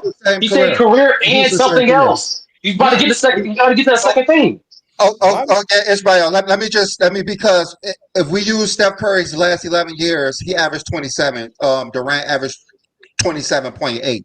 So Steph Curry has a higher free throw percentage, 3-point percentage, effective field goal percentage, and true shooting percentage. But Steph Curry do not qualify because of what again, Travis? What do you mean? Okay, so Kevin Durant averages more points per game. Again, he has a better mid-range game, and he averages. He checks all the boxes as far as longevity goes too, which is like the huge thing here. He did say longevity. Why y'all keep passing up longevity? Don't prove that though. But the percentages don't say that though. I'm surprised he didn't mention scoring titles or anything like that. That's a typical JDR thing. You don't care about that. But Travis not a JDR. Not a JDR. Hold on for a second. This is why it's confusing because Curry has a. I mean, Steph Curry is like one of the only. Travis, bro, didn't you say Kareem? Did you say Kareem was in your top 5? Yeah. Yeah, you said Kareem was in your top 5, but Curry has a higher scoring average than Kareem. So Ishmael, overall field goal percentage matters as well. So, like I said, these are all my top 5 players. Okay, That's not now, efficient. Why y'all do that? Now, Why y'all do y'all that? I can gotta see. stop doing that. Now I gotta y'all stop can doing see. that. Now y'all can see why the expose is necessary. So, cause That I gotta holders correct. getting He deeper didn't and finish deeper. his answer. What You is guys that? got more. You guys got more holes in your takes than a Jamaican party. He didn't finish and I his don't get answer, this shit. Johnny. Curry got a Hold higher up, per game average hold than up. Kareem, and he said Kareem will be his top I have 5. one more thing. I have one more thing. From 3 to 16 feet, Kevin Durant shoot 47%, and 3 Oh my, to here we 15 go. feet, Steph Curry shoots Here we go. 46%. Okay, B-Lee, one. He's number 2. What are the other? What are the other percentages? What are the other percentages for the other Oh, wait. mid-range areas? And number 2, what's the volume? Yeah, It ain't just percentages. Kevin Durant None of averages y'all- is 3 better None percent of from you Curry guys overall. know anybody's mid-range shooting. Why None is of you Wilt guys in your know top this 5 if he number. didn't even shoot threes? Wilt Well, you didn't don't know even- that too, Johnny. You don't know that. I know for a I know. fact That's why he attempts That's more than why Steph I Curry. don't. That's You want to why hear the I numbers? don't talk. That's why I don't talk about who's the better mid-range shooter or not because I don't know. And it No, doesn't make Travis' no. Who criteria is cares? multi-level scoring, so that's why he's breaking it down. Y'all gotta stop doing that. Stop Wilt is asking not a questions and then multi-level stop scorer. the Ishmael. Threes like Wilt Steph is not a Curry. multi-level scorer. Y'all gotta stop. Y'all gotta stop asking the question and stop the guy from answering this question. Then take that Okay. whole thing. We stopped him No. at the answer. Mid-range, No. 3-point, free throw. Steph is above Kareem and Wilt, who's in his top 5. Thank Steph you. Curry. Okay, B. What else did Travis say? What And else he did don't got Travis say? Kobe. What else did he And he say? don't got Kobe in his top Yeah, I 5. That's mentioned that another B too. disgrace. He didn't have Kobe there. No, what else did he say? What? No, what else did Travis say? I know y'all emphasize on 3 parts, but he said other things. No, he didn't. Yeah, I did. No, he didn't. No, He said, again. okay, Travis wait, said wait, you gotta wait, be wait. a 3-level scorer. Wait, You hold gotta on, have wait. 3-pointers, Give me an opportunity. mid-range, He said inside. it depended on who we were talking about. He changed shit up. That's why he's not consistent. That's what Brandon's trying to tell you. Y'all keep telling us we don't No, listen. it's All not. we do is listen. Stats, Brandon metrics. Brandon has on headphones. He heard you clearly. Hey, You Johnny asked me has like on Durant headphones. was the GOAT. We I explained heard that. you, and Top you 5. just saying it. You're just saying it. It's inconsistent. What? Kobe. You asked me why he was the greatest scorer of all time. Not what my top 5 was, which I did explain to you. If y'all did hear him, hold on. But if y'all did hear him, Okay. why don't y'all Yeah. acknowledge his longevity point? If y'all did hear him, he did say longevity. So hold on. If we count longevity, Who have that'd be more Parish. longevity? Please, who If has more we're- longevity? Steph hey, Curry or KD? if Steph we're Curry or counting KD? Who has more longevity? B-League, Steph Curry or KD? Robert Parish. Steph Curry, KD. Actually, according to the totals, it's KD. Robert According to the totals, it's KD. Parish. According to the totals, it's KD. Hey, Johnny, let's do it. Robert According to the totals, it's KD. How many Parish. points KD has? How many points KD has? How many points KD has? Who KD? He has 29,000. John. Okay, that's more than Steph Curry. So let's get to that point. Kevin B-League. Durant has 28,000. In terms of the other criteria, who has more longevity, KD or Curry? John, you haven't talked in like an hour. It's not about Kevin Durant has played like 80 more games than Steph Curry. I guess. Oh, so that matters? 80 more games. That matters now? And more seasons. Exactly. That matters? Wait, are you exposing Johnny in the ass right now? What does more seasons matter? There's only 80 more games. You mentioned for Robert more Parish. games like matters? 80 games. He played more seasons. Hold on. 8 games. Hold up. Kevin We're Durant not 6,000 saying points. Steph Curry is the second greatest scorer of all time. That's you, Travis. We're not saying this. Sturdy asked us who has more longevity. It is going to be Kevin Durant over Steph Curry. He has 80 more games played. Yeah. Okay. The point is that the rest of How would he be second though? If he doesn't have more longevity than LeBron. The other guys on his spot, the other 4 guys, they also have more longevity. They do. All 4 of those guys have more longevity than Steph Curry. They all have a better points per game average than Steph Curry. No, they don't. Field goal. And field goal percentage. They all have a higher effective field goal That's percentage. not what we're saying. Kobe We're using Bryant Travis got more criteria longevity. for why. But you got to use the whole criteria, though. You guys are like focusing on one part of this There's no whole criteria. criteria. Again, he hasn't a whole criteria. He doesn't have it because when we apply it to players outside of Kevin Durant, it doesn't work. He has to use other things. It Yes, does work. it Y'all only harping on does. two categories. You have Y'all only selective harping on two hearing. Okay, categories. wait. Okay, so everybody shut up. Listen, after the category of being more efficient and 3-level score, you guys brought up longevity. So how the fuck don't you have Kobe Bryant, LeBron James ahead of all those other guys? That should be his next Because guy. Kobe He has is LeBron more. number 2. Listen, And Kobe should be number 3. Travis, go. Travis, explain it. Travis, Kobe He's should be number number 3 3. longevity. Hey, Johnny, he's number 3 Yeah, longevity. and 3-level score. And yes, 3-level He's score not, efficiency. he's not third all time in scoring. Hey, Johnny, I'm sorry to tell you. Listen. He is third. Okay, Travis, No, he's go. fourth. Go, Travis. He's not third. Go, Travis. He's fourth. Yeah. Go, Travis. So Kobe Bryant isn't as efficient as guys as that I mentioned. You did He's say not. that. Yeah. There you go. Okay, Okay, so that matters. His points per game didn't equal out to theirs. Okay, so that's two of the criteria that I mentioned right there. So if you're not Points per game did equal out to who? Did equal out to who? Who did I? Kevin Durant, Wilt, Kareem. It's probably either Kareem checks more boxes as well. So you have to take Kareem out if you're only going by points per game, right? I'm not only. Billy, stop doing that, though. He's not only going by one thing. Who's more efficient? Who is more points per game efficient? are like Who's more efficient? Kobe Bryant or Kareem Abdul-Jabbar? So Kareem and Kobe Bryant's points are separated what like 0.4 points per game. Kobe averaged 25, sir. Kareem He averaged 24.99. We ain't doing this and Kareem again. Abdul-Jabbar's efficiency is wildly better than Kobe Bryant's. Kareem's more efficient. Come on. So like, what about free throws? best years, Who's more efficient on the free throw shooting? I don't care because How? Wait, Kevin Durant's free throws mattered. Travis, you're slipping up. Travis, you're slipping up. All these things that matters. Listen, that's what we're saying. Listen. 3-point matter. It's all about weighting your criteria. Okay, so Kareem was better in every single one of his best seasons from efficiently than Kobe Bryant was. There's not even how am I going to say that Kobe Bryant was a better scorer when somebody else is putting in his exact volume on far better efficiency? How is he a better scorer? Tell me that. That's fine. Okay, how is Kareem more than Steph Curry? That's what I want to get to. That's what I want to get to.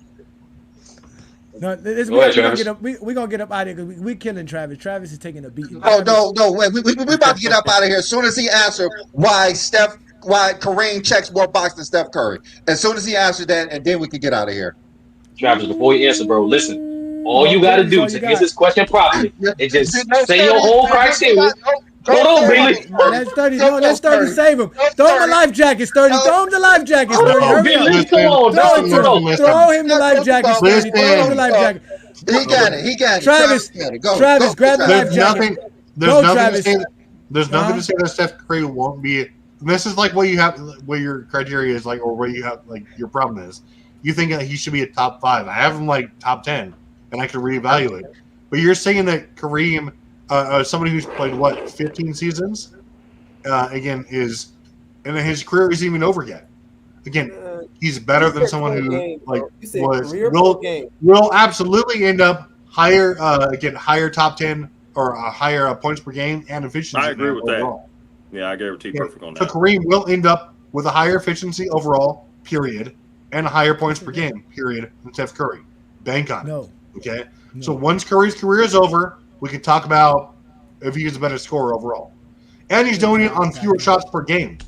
Good job backing out, Travis. That was a good job grabbing onto that life jacket. He got a fair but Johnny, he does have a fair point. Think about it. No, think about it. Look at what was Kareem's points per average when he's at this point Steph Curry's career.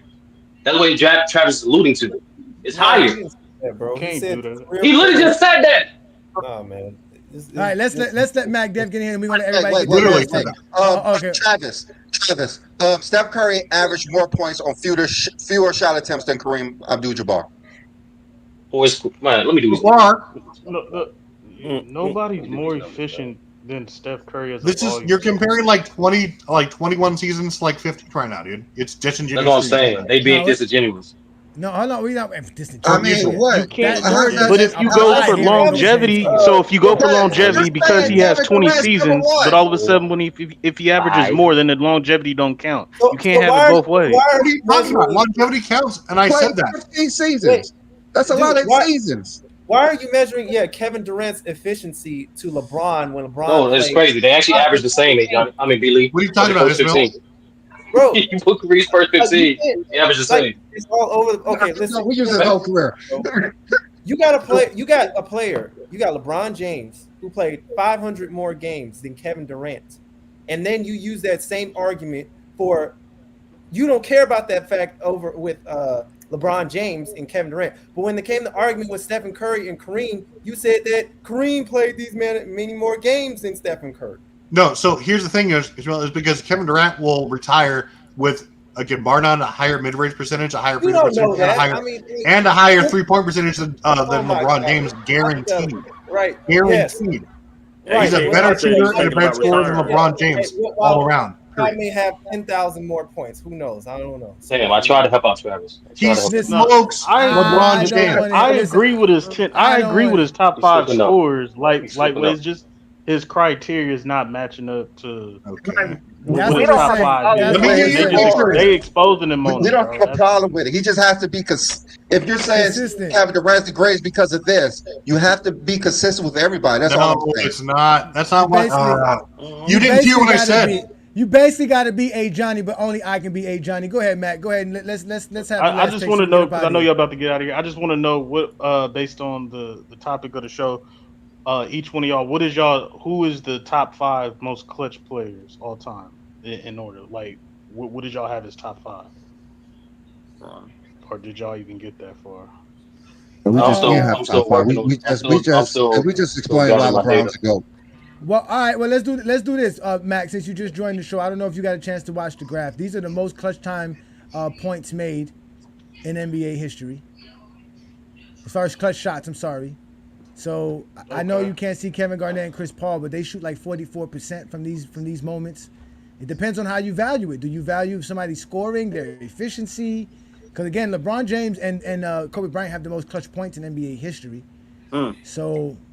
But I do know players like Dirk Nowitzki's up there, Tim Duncan, some other guys and stuff like that. I don't know who's the top 5 because the NBA doesn't list all this stuff in all-time stats. You physically have to take each year by year and figure it out. So it's not easy that way. It's just not that easy. So y'all trying to find the criteria, so y'all just Well, no, I mean we only use what the NBA criteria. We only have one criteria.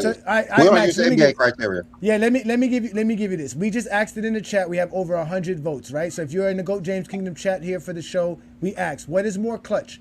Game-winning buzzer beaters, Game 7 performance in elimination games, or your efficiency when taking a last-second shot? And 35% of our voters said that performance in elimination games is the most clutch. Second is Game 7. Then we had game-winning shots. So what would you consider as clutch there, Mac? Game 7s and game-winning shots. Elimination games, you could be, you getting swept. With elimination game, you could be down 0-3. So we understand that. So Game 7s and game-winning shots. Those are the most, I would say, most clutch. Those two. Okay. Well, if wait, just a quick question for the panel. Do your team has to win for you to be clutch? That's a good question. Yeah. You should. Here we go. Mac, I don't think so because Jerry West was known as Mr. Clutch and he's 1-8 in the finals, but that didn't stop people from calling him Mr. Clutch. Mac, you're not in the view of the panel, but you're still on the panel. These are the Game 7 most points per game scored in NBA history by a minimum of 3 games for their careers. You see that, Mac? Look at Jerry West, bro. That's 9 Game 7s, but he's still averaging 30 points per game. You can't say that's not clutch. I don't know. Is that Mac? Are you there? Yeah, I'm not mad at the top 4. Yeah, of course, because Stephen Curry's there. Steph Curry just got that. Before that 50-point game, he wouldn't be top 10. Matter of before fact, that 50-point game, he wouldn't be top 10. Exactly. Before that 50-point game, he was the top 10. You guys asked for this, man. I'm don't hate on great. But only he and Jason Tatum are the only players to actually score 50 points in an actual Game 7. Look at Bob Pettit. Look at Bob Pettit. Bob Pettit is clutch, man. People disrespect Bob Pettit, but he was the man. Bill Russell, my 2 guys. My top 5 would be Jordan, Kobe, Bill Russell, Larry Bird, LeBron James as my top 5 clutch Durant's a players. better scorer than all those guys. But he's not. But I'm not going to say he's more clutch than Bill Russell. Like, Yeah, And you said, and that's based off, like you said, that's based off Game 7 and last second shots, right? Yeah, game. What do you 7, mean more I clutch? think- Like rebounding? Who gives a shit? No, Game 7 perform. Game 7 damn, performances. Travis. You can't be more. You can't be more clutch than 30 points and 40 rebounds in a Game 7. I'm 10-0 in One Game time? 7s. What did you I'm average in 10-0. Game 7s? I'm 10-0 in Game 7s. If Yeah, I'm because you had the correct- best team ever. Oh wait, if I'm correct, Bill Russell averaged like 20 and 30 in Game 7s. Yeah, that If is I- true. I don't know. if I'm- I don't know. if I'm He averaged that. That's I don't fucking know. I don't know. wild, He man. averaged that. No, No, he had I- that no. game.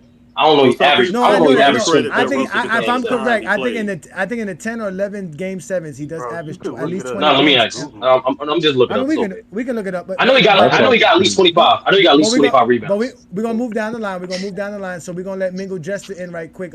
Mac Def, you got any last words? That's your last words. Your last take. It's been a long off season for y'all to be discussing Robert Parish in conversations. That's all I got. Yeah, that's Chief, man. That's Chief. That's nasty. That's nasty work. That's Well, I nasty. just realized that Steph Curry didn't make your top 5. It's cool.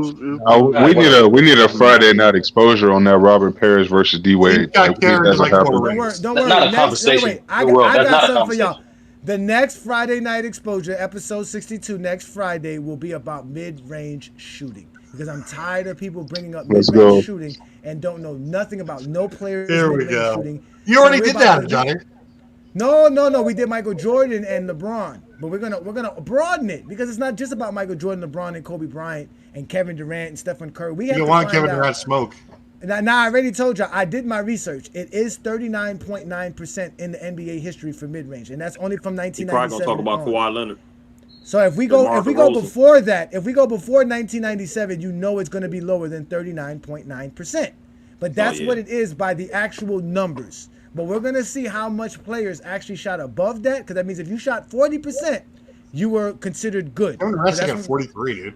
Yeah, because that's my understanding. My understanding, if you're at 39.8, you're below average, so you're bad. So if you're average, you're at 39.9, and if you're at 40, you're good. And if you're at So LeBron's 38.8 below, so no, LeBron is 8. LeBron is 38.8 for his career in mid range, and I think it's a little bit Damn, lower I now thought he because was of last 40. year.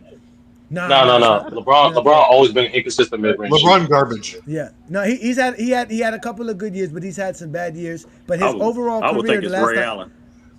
well, I still don't know who's the most, and Talking about volume though, too, bro. And Volume. I won't know next Sunday because I can't do the whole NBA. Like again, the NBA. Do the whole doesn't do NBA. this. Yeah, the NBA doesn't do it by all time career. I got to do it season by season. I got to do it player by player. So I'm doing my research now, like I always do. Because like I said, I don't make shit up. I look shit up. Let's let Mingo Jester in. Go ahead, Mingo Jester. What's your last word on the whole conversation? You've been very patient. Appreciate you, brother. Thank you. Man, I'm just listening to y'all. Cause so many people saying so many different things. You don't even know what to believe and what to listen to and who criteria to listen to. Everybody saying different stuff. You got somebody saying this, then Travis come back in and somebody ask Travis a question, then somebody answers to Travis, then Travis says something else, then somebody else says something. Like you don't know. Like, what am I listening to? But all I'm gonna say is, man, it just depends on what do you value most about who's the greatest scorer. Cause you ain't gonna change somebody's mind. You ain't gonna change Travis' top 5 or who the greatest scorer. No matter how much y'all talk trash about him, no matter how much y'all say, you ain't gonna change his mind. His top 5 is his top 5, just like Mac Def and everybody else. Factual. He changed his mind right now.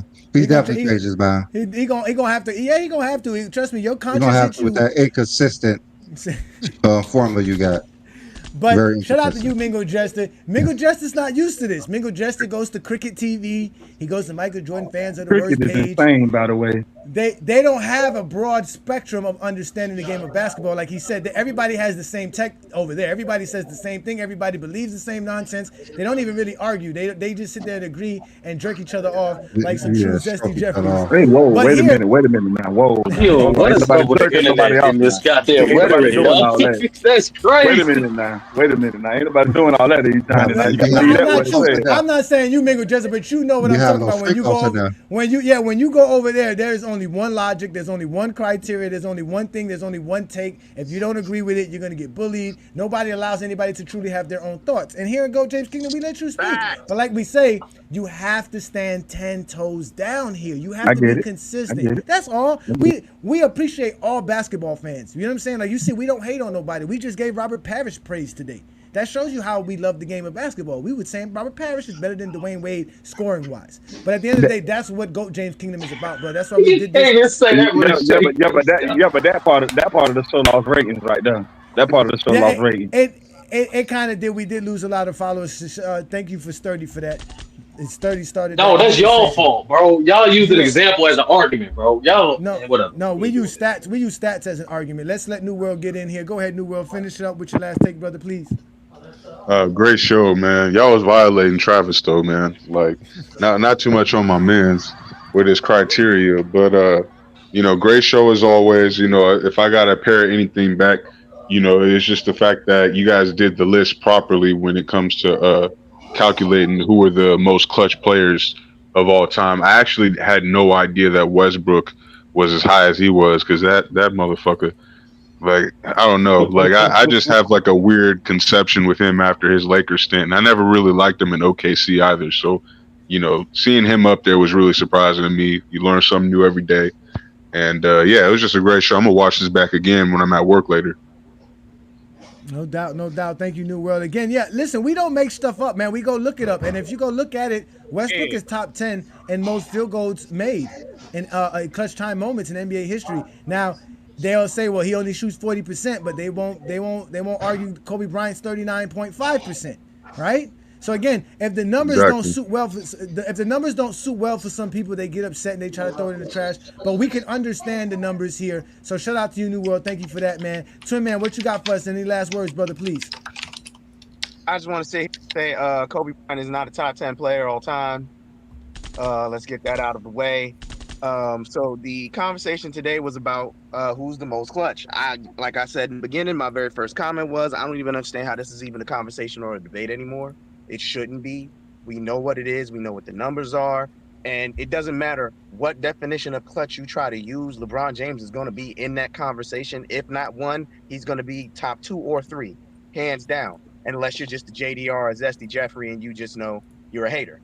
So I also like to say, Sturdy, you a hater, because you always got to come up here and try to argue with me. And at the end of the day, I'm for the smoke all the time, Sturdy. So I'm going to repeat myself again just for Sturdy. There is no more clutch performance in NBA history than 2016. And that's because it's the only one of its kind. I know Sturdy just likes to argue.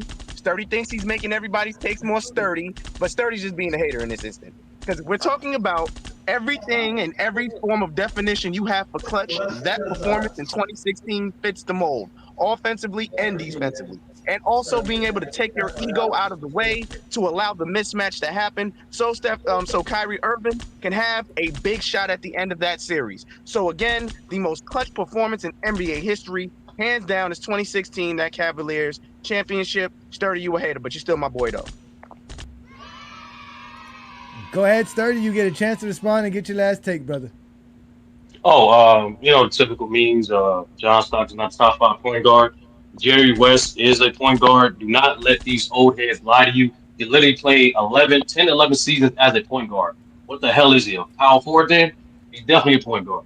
Then, most importantly, new pillar. Totals is not the end all be all. You're better than that. You can learn the game.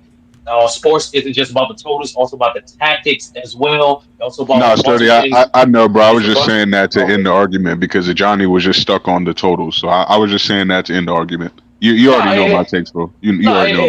And Johnny noticed because on stream when we decided who's the greatest defensive players of all time, he understands that in certain parts of the game of basketball, certain facts are observative, and just because they have a number next to it don't mean it's not a fact.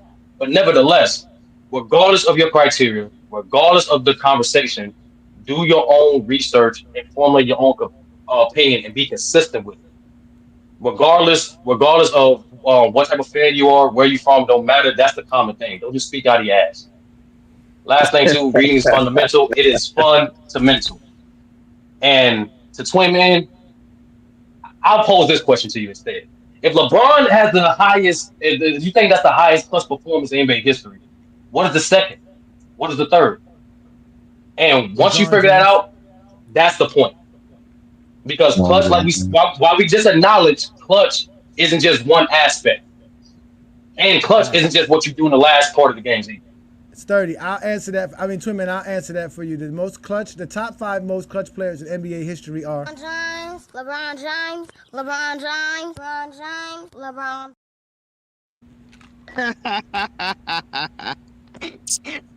Ishmael. Go ahead with your take, Ishmael. I appreciate you. Go ahead, Ishmael. Yeah, totals aren't the end all be all, but they're the greatest. I think documentation of a player's production. Yeah, I would say, and so I would stand on that until someone can give me any other logical argument that can refute that. But still, the whole clutch thing, like I said, I don't think it matters that much to a degree based on a player's accomplishments and his resume and stuff. But I can see like the perspective how people like it, and you know that it depends on what they use it for. I think Ajani made a good point. What is the standard for percentage of clutch shots? Because that's just weird. You know, I mean, 17.5%, is that a good thing or a bad thing? You know, just to use it like recklessly like that to make it seem like it's a bad thing. I don't know if it really is, because clutch is a situation that occurs based on, you know, key moments. So, like I said, I don't know, man. I'm just saying on that. That's my take on it. No doubt, no doubt. Again, we have someone else who loves to say the numbers are not the greatest form of an argument. If that's the case, I don't know why y'all don't respect Bill Russell. I don't know why y'all don't respect Robert Ory. I don't know why y'all don't respect all these other players, because for some reason those guys' numbers matter when it comes to considering somebody great or not. And it doesn't make sense to me. You guys legitimately do not stand 10 toes down. This is why we You're do not what we do consistent. here. You're never consistent. So Travis, Not let's get your last consistent. take in. Get your last take in, Travis, so we can get up out of here, please, brother. Just because my takes are always consistent, so is my criteria. I'd love to hear everyone else's top 5 scoring guys, aside from saying totals, because that is a clown, kindergarten, pop-up book, mental retardation, eating paid chips argument. Okay, like that doesn't tell me anything about you as a scorer, except for how long you played. Like, you were scoring 3 points off the bench for your last 3 or 4 years. I don't care. How good were you when you were at your peak, when you were dominating, when you were winning, or when you were leading the league in offensive blocks plus minus, when you were winning MVPs and scoring medals? I don't want to see that thing. What was your efficiency? Like, everything else doesn't matter. Like, anyway, I'm not going to rehash it. I want to know what everyone's top 5 was, or top 10 even. We'll do that. Like I said, careers in my top 10, but until then, like, your takes don't matter to me unless you have that criteria and have those players. I got you next time, Travis, on the top 5 scores. I know you would. I know. All right, Brandon. Any last words, brother, before we get up out of here? Yeah, so I just want to rehash what we were talking about. LeBron James, the greatest clutch player of all time. I'm pretty sure most people agree he is. Like we say, he has the most playoff buzzer beaters. He has the most game winners with less than 1 second. Like, he scored the most consecutive points in the fourth quarter / overtime when he did that versus Detroit, which is another clutch moment in LeBron James' history. He has the most clutch points in the regular season, postseason, total career. He has the most clutch points in a season alone. In 2008, he had 250 clutch points. No one has had more than that in the NBA season. He has 2 seasons of over 200 clutch points, and no one has done that before. He led the league in postseason clutch points 5 times. No one has more than 2. It's just so many things, like the elimination games, 33.6, amazing. He won his last 6 game 7s. He led the league in fourth quarter points this year at age 21. He averaged the most fourth quarter points of all time in the regular season. And what he's done in the fourth quarter, clutch time, elimination games, makes him the greatest clutch player we have ever seen in basketball history. That's that.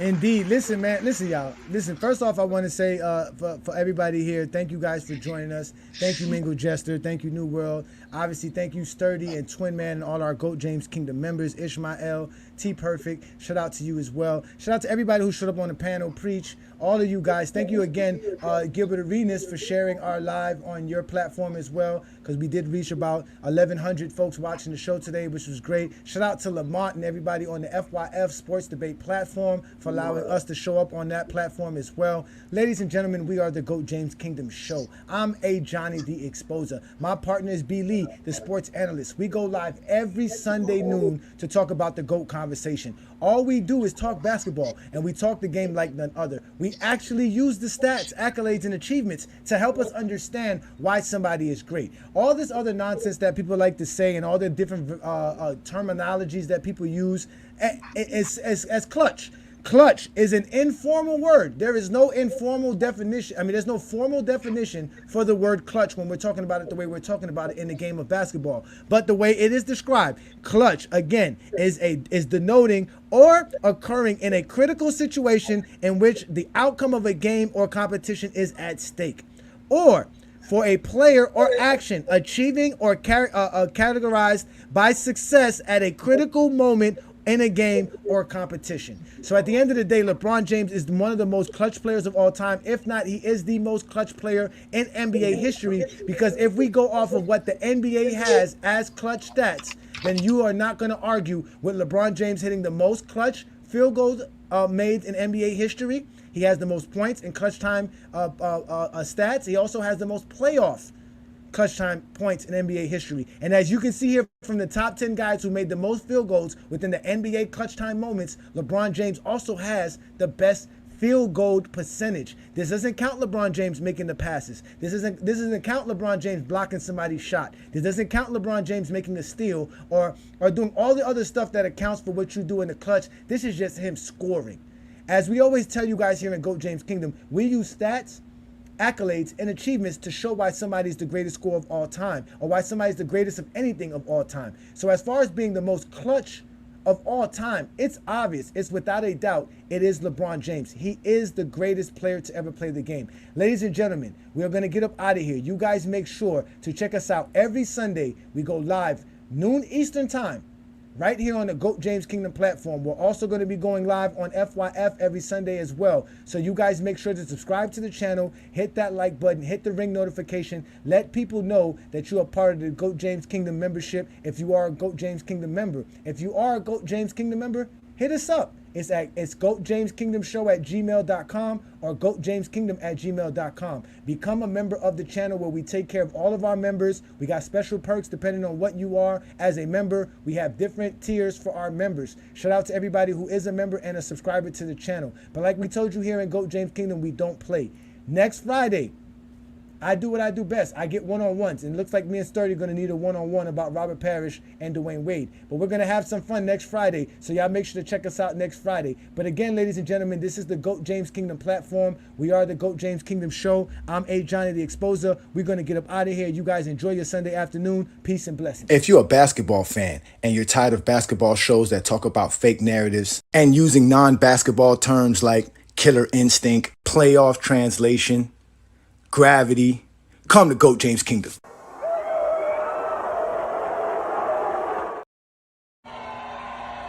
Three. Love.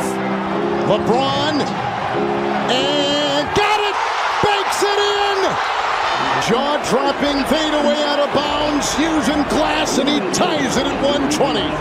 An unbelievable shot. Gets it to LeBron for three for the win. Yes!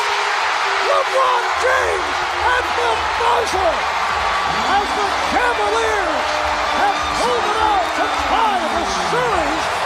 Going to work, fires, leaning. Dwayne! Away goal!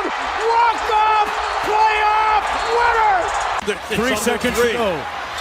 Throws up the floater. God bless! James, catch, fire, ball game! He did it! LeBron James wins it for Cleveland! Going away from the defender.